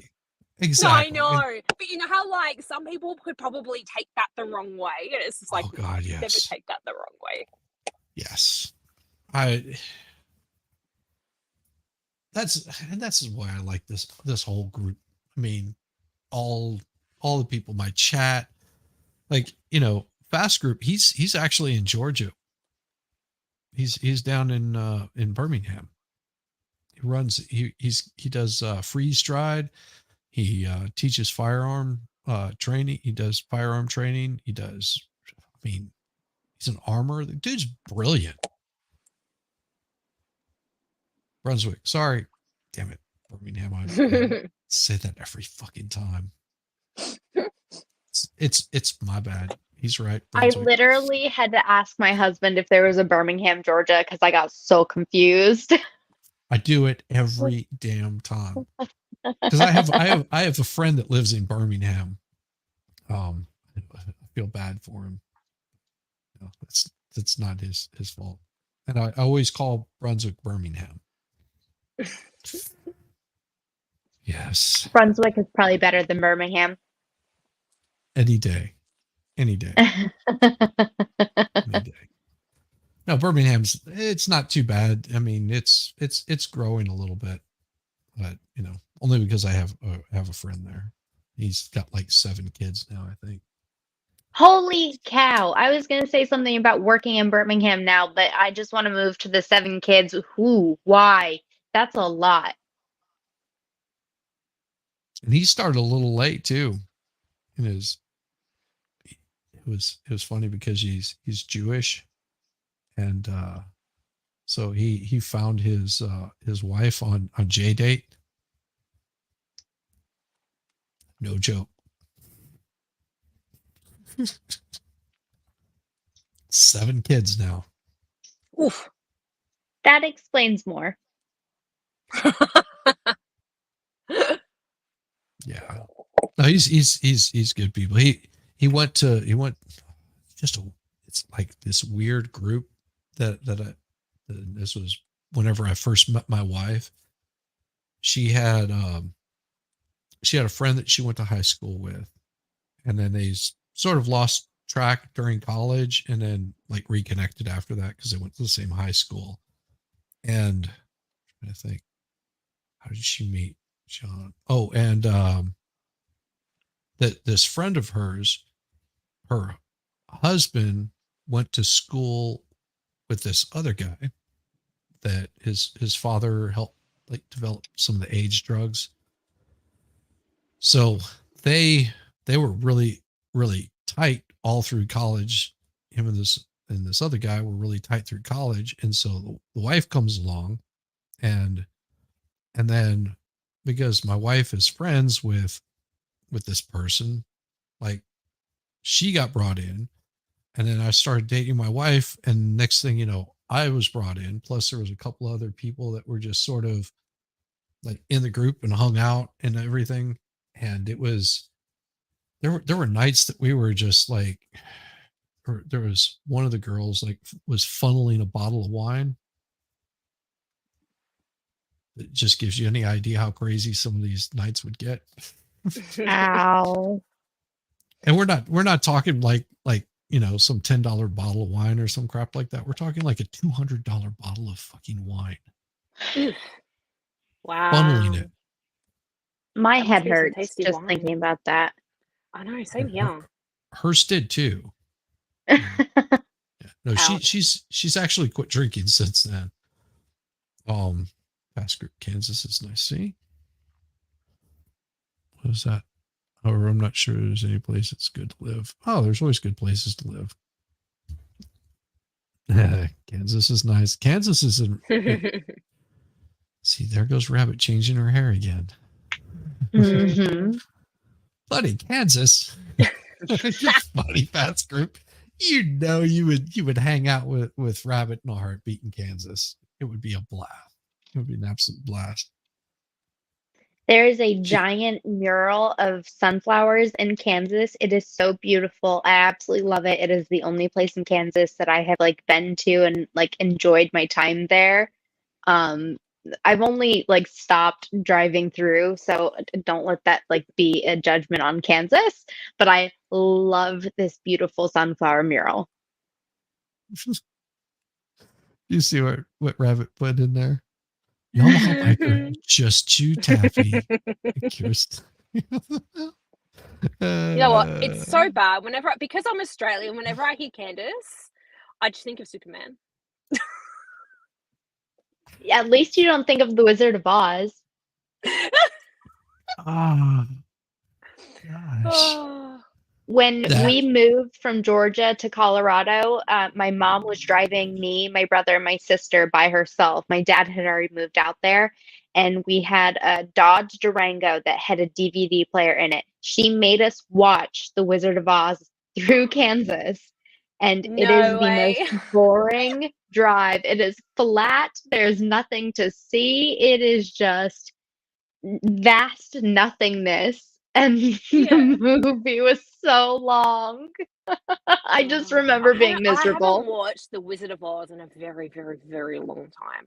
I probably watched Return to Oz before I'd watched Wizard of Oz. Return to Oz. That was one that was on like every year.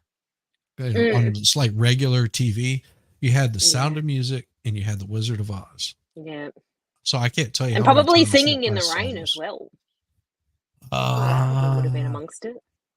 Might have been, But- but that might have been a little bit too adult, for growing up. Like something to keep the kids entertained. They might have not really gotten all of the stuff in it. Maybe. But yeah, those two were the staples. Sound of Music. Oh, I wanted to use that song for my outro. That so long, farewell. I'm gonna have to record that and do it like South Park voices. There that'd was be- a show. That'd be very interesting. So long, farewell. You can go fuck yourself. Oh man. That's Matt Bolstorm does like one of the best like Cartman voices I've ever heard. He's so good at it. Sons of bitches, get out of my chat. Oh, it kills me. He is good. He's He's good. very good. But yeah, I was thinking that would be a pretty cool outro. Just do it like in all South Park voices. Yeah. Maybe get Volstorm to come in and record it. Oh. That'd be hilarious. But yeah, I mean, so yeah, this week is going to be very interesting because the wife is out of town this week. Like she's at a conference. So I am home alone. I've got 2 bottles of bourbon. I got steaks, got meat, potatoes, and eggs. Gonna have yourself a party. I always tease my wife. I'm like, well, let me know when you're on your way home so I can chase out the strippers. She knows I'm full of shit. I would never have strippers in my house. It would be no fun. You'd have to do a lot of cleaning afterwards. Yeah. Strippers are gross. I know. I've dated a few. Really? Oh God, yes. A musician and strippers? Do tell. We want to know the stories now. There's some interesting ones. Strippers always have lots of friends. Let's put it that way. I'm sure they do. I'm sure they always have a lot of cat fights too. Yeah, and they're more than willing to share. Right. More than willing to share. Not all strippers are like that, though. Not all of them. There's some of them that are just like, I'm just here to pay my way through college. I knew one that she ended up she was paying for her PhD by stripping. She hated it. I'm sure it would have brought in some money. I met a Playboy bunny. She was a stripper. And then her sister was dating the drummer of the band. And she was like, my little sister is going to be coming by and I'm not going to be here. I'm going to be out with Aaron as a drummer. I'm going to be out with Aaron. So whenever she gets here, can you mind entertaining her? She's gonna get here in a cab and just entertain her while I'm not here. I had no idea what her sister looked like. I had no idea that her sister was, I'm talking amazing, very good looking. And so open up the door and I'm like, here stands this 5'2", 5'3" blonde with like, and we're not talking fake, just a rack, and wearing nice clothes. I mean, she wasn't like dressed all slutty or anything like that. And I'm like, holy shit. Like, your sister didn't say you looked like that. She just laughed. It and she was really cool. Ended up talking with her, I don't know, probably for about 20 minutes or so, and found out that she was actually coming to Los Angeles because she was a stripper, but she had gotten an offer to do some stuff for Playboy, and she actually did like one of the girls of summer or something like that. Like that's what she was there for, the girls of spring or the girls of summer or some crap. Okay. And yeah, I mean, she was pretty cool. I think she ended up doing Centerfold. Oh wow. at I some need to point be in time. naturally blessed. Yeah, she was Good naturally DNA. blessed. Yeah. And it was weird because her sister was like 5'11". Oh wow. Like she put on heels and she was like towering over me. You know, she put on 3-inch heels and she didn't have any objection to do it. So seeing her sister, I'm expecting someone that was just as tall as her, but she was just this tiny little thing comes rolling in. I was like, holy crap. Like me, a short ass. I hate being short. Yeah. I like being short. It's being short, you know, for women is fine. I mean, I like short women. My wife is short. I get to I like- ask people to do things that I don't want to do because I'm like too short or too small. I mean, I don't use it all the time, but sometimes. I'm just determined. I just want to do things myself. Of So, course, like- that doesn't So surprise like me at at home, all. I'm like constantly on a step ladder. So like when I'm like sick or something like that, and I'm climbing up on like step ladders to do something, like Mad Max is like, "What the hell are you doing? Just ask me." And I'm like, "No, it's fine." Nice. Yeah, again, not surprised. I think it's on track for you to just do everything yourself. Yeah. It Yeah. really is. Yes. There's No, nothing wrong with that to an extent. You should definitely, I mean, at least when you're It's sick, because I'm let an Mad only Max help. child. I think it's because I'm an only child. I'm just used to having to do things on my own. Like I don't have any, because like I try not to rely on people, which is good and bad. It has its advantages and disadvantages. Yeah, I mean, I'm that person that like I'll put together I put our dining room table and our chairs and bench together when they came in. Ladies and gentlemen, I want to say this right now. This is going to be a first for many of you, so don't be too surprised. Don't be too shocked. I'm excited. You should be, because you get to Mhm. experience this. Everybody, ladies Then and you can see my gentlemen, face. boys and girls, welcome Rabbit. Yay! Hello, everyone. Hello. Hello, Rabbit. This makes me so happy. It really does. Makes me We very have happy. been blessed by Yes. the graceful rabbit. This is amazing. How are Yeah. you? How are you doing? How are you feeling? Yes. Are you doing good? Doing better? I'm hearing a delay of some kind. Uh, Oh no. mute the YouTube. That's the delay. That's all you got to do is just mute that one out. How do I do that? If you've got the YouTube open, there will be a little button in the left-hand corner towards the bottom where your volume is for it of the screen, and it'll have a volume button on it.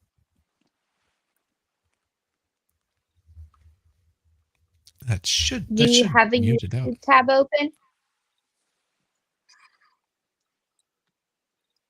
Are we still on? Yeah, Mhm. yeah, we're still on. Okay, I've had a separate tab. This is new to me. Oh, it's okay. I did the same thing Perfect the first place to time. learn. I had like echoes going off in my head. I was like, oh, I'm so silly. Well, We it all was do it. echoing, and then there was a delay, and it would re-echo again. So Oh, yes. That's what it was. So I closed the YouTube tab. There you go. Yeah, we got wonderful mods over there right now. You don't have to worry about modding right now. You're on panel. You can just hang out as long as you want. Jump in and tell me how much of an idiot I am whenever I say something stupid, which is most of the time.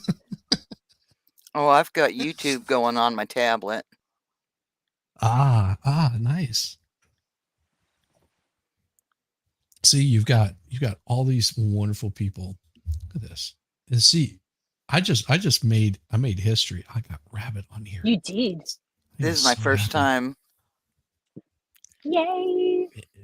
Next thing you know, Rabbit's gonna have like her own stream up and running, and she's gonna be correcting all you chilling. Have And you guys telling her cooking secrets. Don't forget the cooking secrets. Oh, I know. God, you do have such good cooking secrets, Rabbit. You really do. I wouldn't mind getting a whole bunch of you guys together and do a YouTube community cookbook. Ooh, that'd be cool. Awesome. It would be a Yes. blast. Download it as a PDF so anyone that's friends of the community or in the community could get it free or share it. That would be awesome. Like to get that all put together, like, like Melissa Jane's, chocolate fudge brownies or something like that. See, I did a cookbook for our church. Oh, did you? Nice. And it was all the church members' recipes. Oh, that's really nice. My wife's grandmother on her father's side, they sat down and there was a few of the church ladies that would do all of these recipes. Like it was like, you have to love this person's like banana pudding, or this one's like casserole, and it just all these different dishes that were like, if you went to one of their family gatherings, they had their special dish that like everybody wanted to get some of it. Like Sadie did these brownies that they weren't brownies, they were like a crisp, but you wanted to get the edges because that's where it was like the gooeyest. And hers was one of them where they actually, someone had to sit down while they were doing it, like while she was making it, to figure out what her ingredients were, because she just would reach up and grab the stuff that she knew went in there and never measured anything, nothing, just by rote. Yeah, I made a family cookbook and had to go back through and try to figure out how much I throw in of everything. Exactly. Those things are amazing. Look at that. Look at that. Winnings saying hello. What was that? Cracked me up when you casually fixed your AC last night. So wait, your AC had gone out. And was it the fuse inside the AC unit itself? No, I got lucky. I have about 6 of those little fuses that go on the unit itself. Mm-hmm. But then the power box to the unit has 30 amp delayed fuses. It's old. Yeah. And so every time we have a bad storm, within a day or two, the fuses go out. So I keep I have about 20 of them sitting here, because I'll have to fix it every time we have bad storms. Oh, I hate that. Is it just bad grounding on the building or what? It's a 123-year-old house. Oh, wow. Oh, boy. And almost everything in it's still original. Oh, wow. As well as the ghosts. No, we don't have ghosts in this house. It's a little tiny one. The lady that owned it prior to us, that built it, went to a nursing home. Oh. Man. And her son came out to see what we did with the house, and he was really happy. Aw. But now I've been here so long that I was going to say, how long have you been there for? Well, we moved out. My grandson is 29. And so we were here 28 years ago. Oh wow. Wow. We know the age of the house because it was built in 1900. Oh, that's really cool. When we moved the propane tank, we found an 1899 nickel. Nice. That is so cool. Got it above my stove.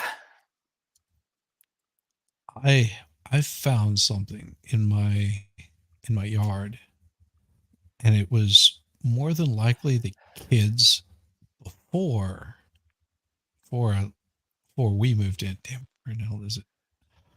I just wanted to show you because more than likely you've seen this before. Is it? Damn it. It's here we go. And I'll share this. Present right here. Stop that one. Present share screen. There we go. So check that out. Oh wow. Pretty cool. That is a little lead car. It's made out of lead. It actually did come completely apart because what you see all around that is cement.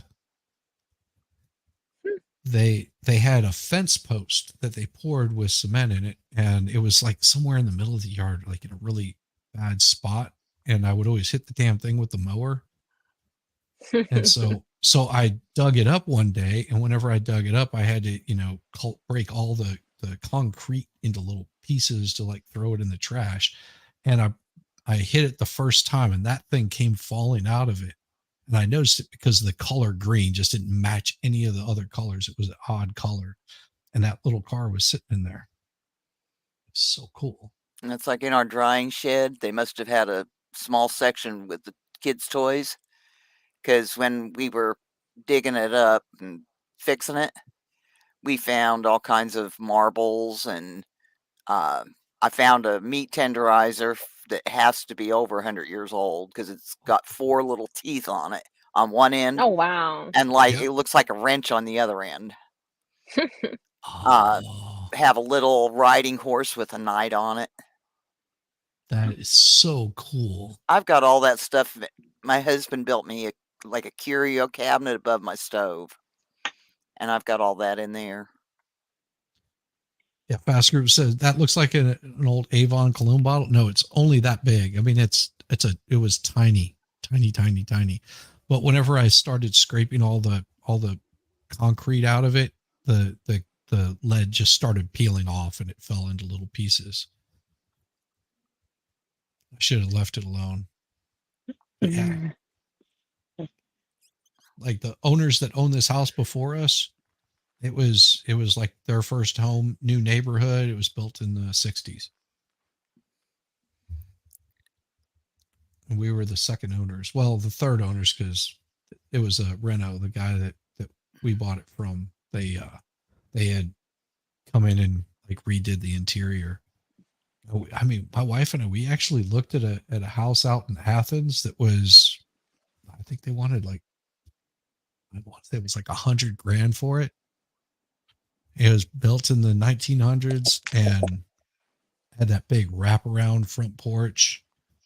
It still had the well house, and it was on like I think 2 acres, something like that.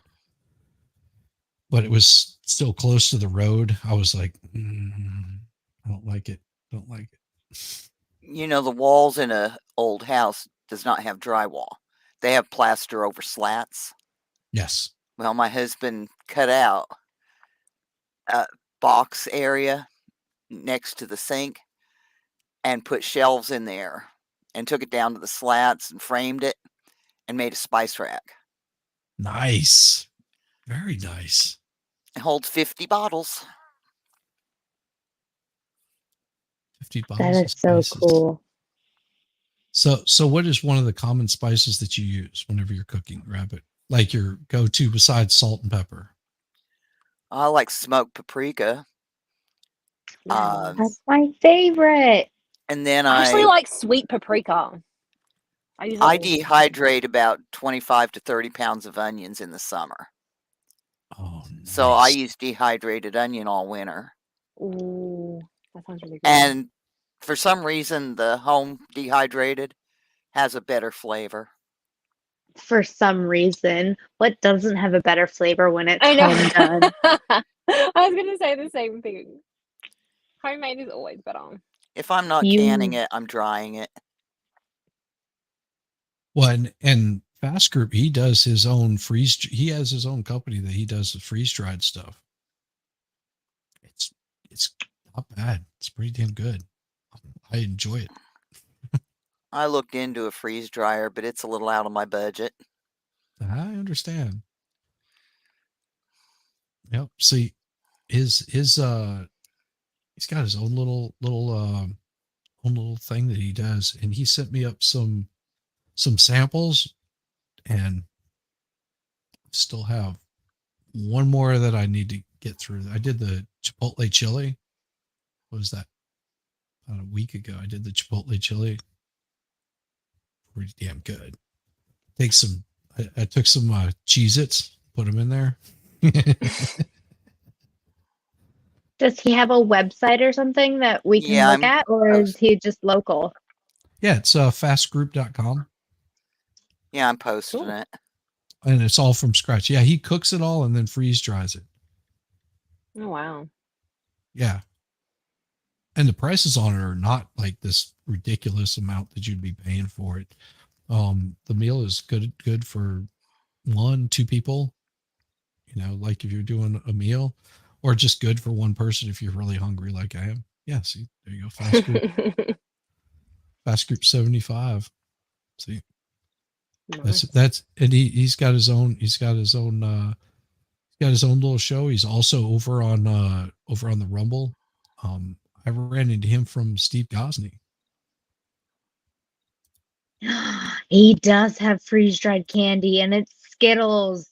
Okay, I might do an order and do a stream trying it, because he has, the food looks really good, but I'm not gonna lie, the mixed berries, I want to try that. See? I'm sold. Yes, we do.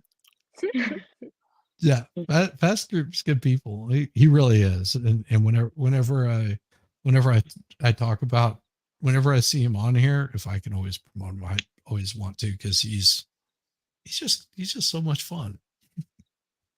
It's like, damn it, I'm in Australia. I hate where I live sometimes. That's right. You can't get stuff like that shipped to you, can you?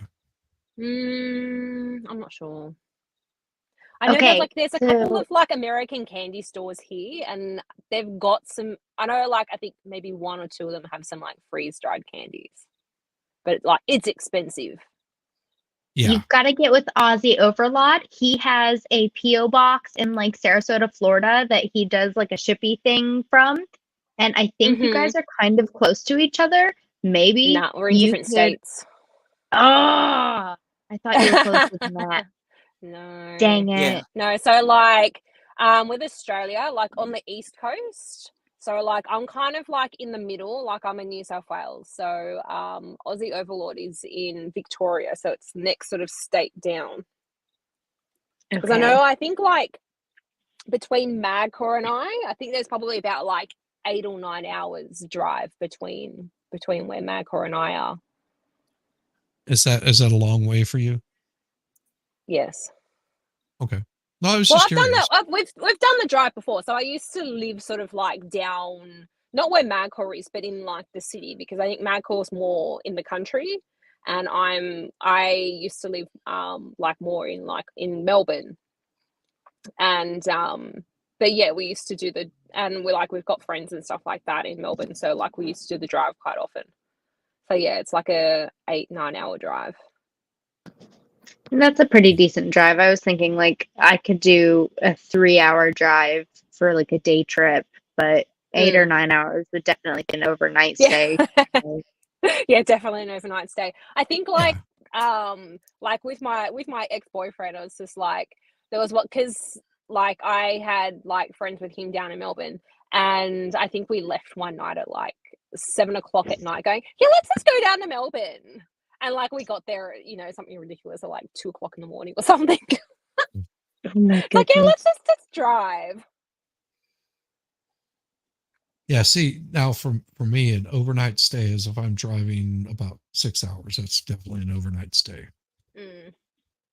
But I can do a 6 hour motorcycle ride and not be too bothered by it. My wife, she cannot last more than an hour and a half. Oh She's yeah, I just remember like you done, telling me. done. But see, and that's the bad part about it, because she likes to ride on the back of the bike. She enjoys it. But to get a good ride out of it, you have to go at least an hour and a half outside of where we're at to get away from all the stupid, ridiculous traffic. So you're already an hour and a half in, and then what are you going to do? Ride for 20 minutes, and then you have to turn around and ride back? That's 3 hours. Yeah. And she's like, no, I'm not doing that. Backpack a picnic. It Could doesn't work. you load it onto like a trailer and then drive it like an hour and a half out and then do your ride for like a good time and then drive back? The only way I would do that is if I and see if we took it out and there was some place that we were going to stay like overnight, she would probably Mhm. be fine with that. Like if we were going to stay there for a couple of nights, but then of course you still have to pack up some sort of luggage on a motorcycle. Oh yeah. So But you yeah, need that sidecar. yeah, I need to have a side. I have to strap her in, to me on the motorcycle, because she'll fall asleep after like an hour and a half. Aw. Ugh. Like I was coming back and Fast Group would probably know this, coming back from Helen, Georgia. So I'm coming back from Helen, Georgia, and I'm doing about 120 down the interstate, and not kilometers an hour, miles per hour. And all of a sudden my wife hits my helmet in the back, and I was like, so I slowed down thinking that, she saw something that I didn't. And whenever I slowed down, I reached back and I touched her, and, she just tapped me on the shoulder. I was like, okay, what the fuck is going on? So I pulled over, and I was like, you okay? And she was, what did you see? She was like, what do you mean? I just fell asleep. I'm like, I'm doing 120 miles an hour down the freaking interstate, and you fell asleep. I don't know how you fall asleep at that. It does mind boggle me. Like I fall asleep riding shotgun in my husband's car all the time. I don't know what it is about him driving and in his car. I don't fall asleep when he's driving my car, but in his car I will. I would never be able to fall asleep on the back of a bike. Yeah, see, I find it even hard just to fall asleep in the car. Oh, my wife will do it. I have to fall asleep in the car if my wife is driving.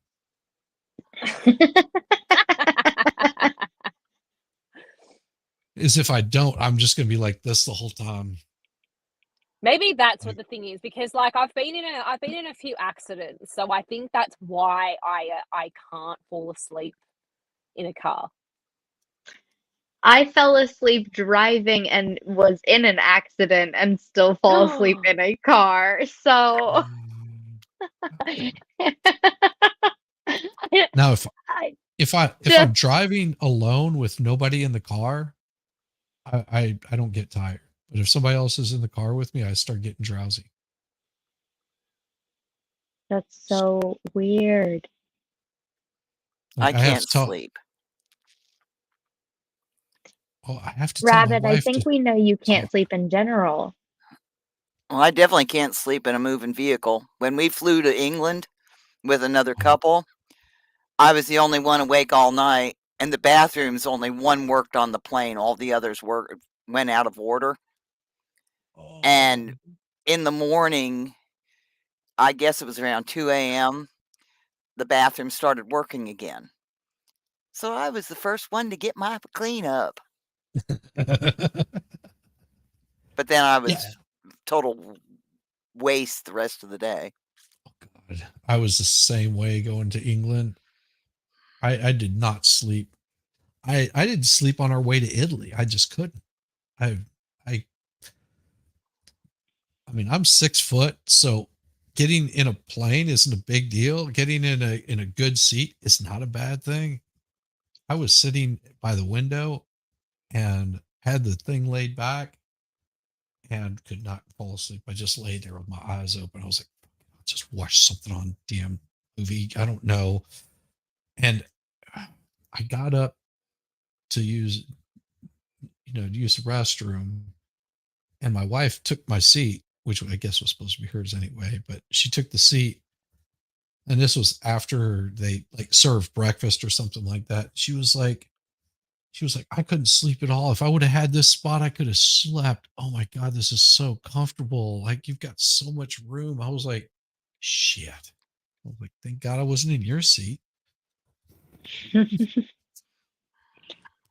Okay, my app has died, so I guess that's a sign that I need to get back to work. Melissa Jane, thank you so much. Thank you so much for coming by and entertaining me. And we've got to do a fun stream sometime. Like just you and I. Just you and I. Hit me up. I will. You know my Discord. Just let me know. I've got to get back into this streaming thing before I forget how to do it. Yeah, see, I'm good practice. Sort of like the slow, easy, gentle. It was really nice talking with you, Melissa Jane. You too. Thanks, guys. Thanks for having me. Definitely. Right. I'll try and pop back into chat. I've just got to walk back to my office now. Okay. Be safe. All right. Bye, Mel. Bye, Mel. Well, it's probably good time for me to close down the stream. It's 10:16. Yeah, an expert just went live. Well, that's good. That's good. Well, everybody, expert just went live, so you know where to go. You go over to the expert and say hello to the old man over there, and make sure that he still has a roof over his head, please. Because he disappeared off that stream, and that's spooky whenever he does that. Just like, gotta go. Here, what we'll do is we'll show everybody here what we're doing. Present, share screen. There we go. Share. Watch this. Always missing everything. I'm missing everything. Cool Gamer, how's it going, bud? Everybody, welcome to the nonsense tube. So sorry, no trivia tonight. The White Rabbit got called away to 3D world. There we go. I mean, it's like, look, you got I love the expert. He's so much fun. It's give him a hard always time. It's great. So let me pull this up here. I'll stop that so that way you don't have to see that, and I will go back over here to my stream if I can find it. Channel. There we go. Videos live. There it is. And see, from here I can do this one. Pin message. Boom. There it is. So that's where we're going. What's with the glasses? Oh, if you haven't met the expert, faster, you gotta meet the expert. What's with the glasses?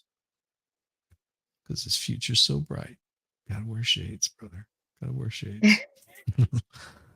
But with that, everybody, thanks for coming out, and panel hang out for a little bit afterwards, and I want to chat with you. This is about 2 minutes and 40 seconds outro, so just hang out for a little bit. All right, see everybody over at the expert later. Peace. Bye, guys.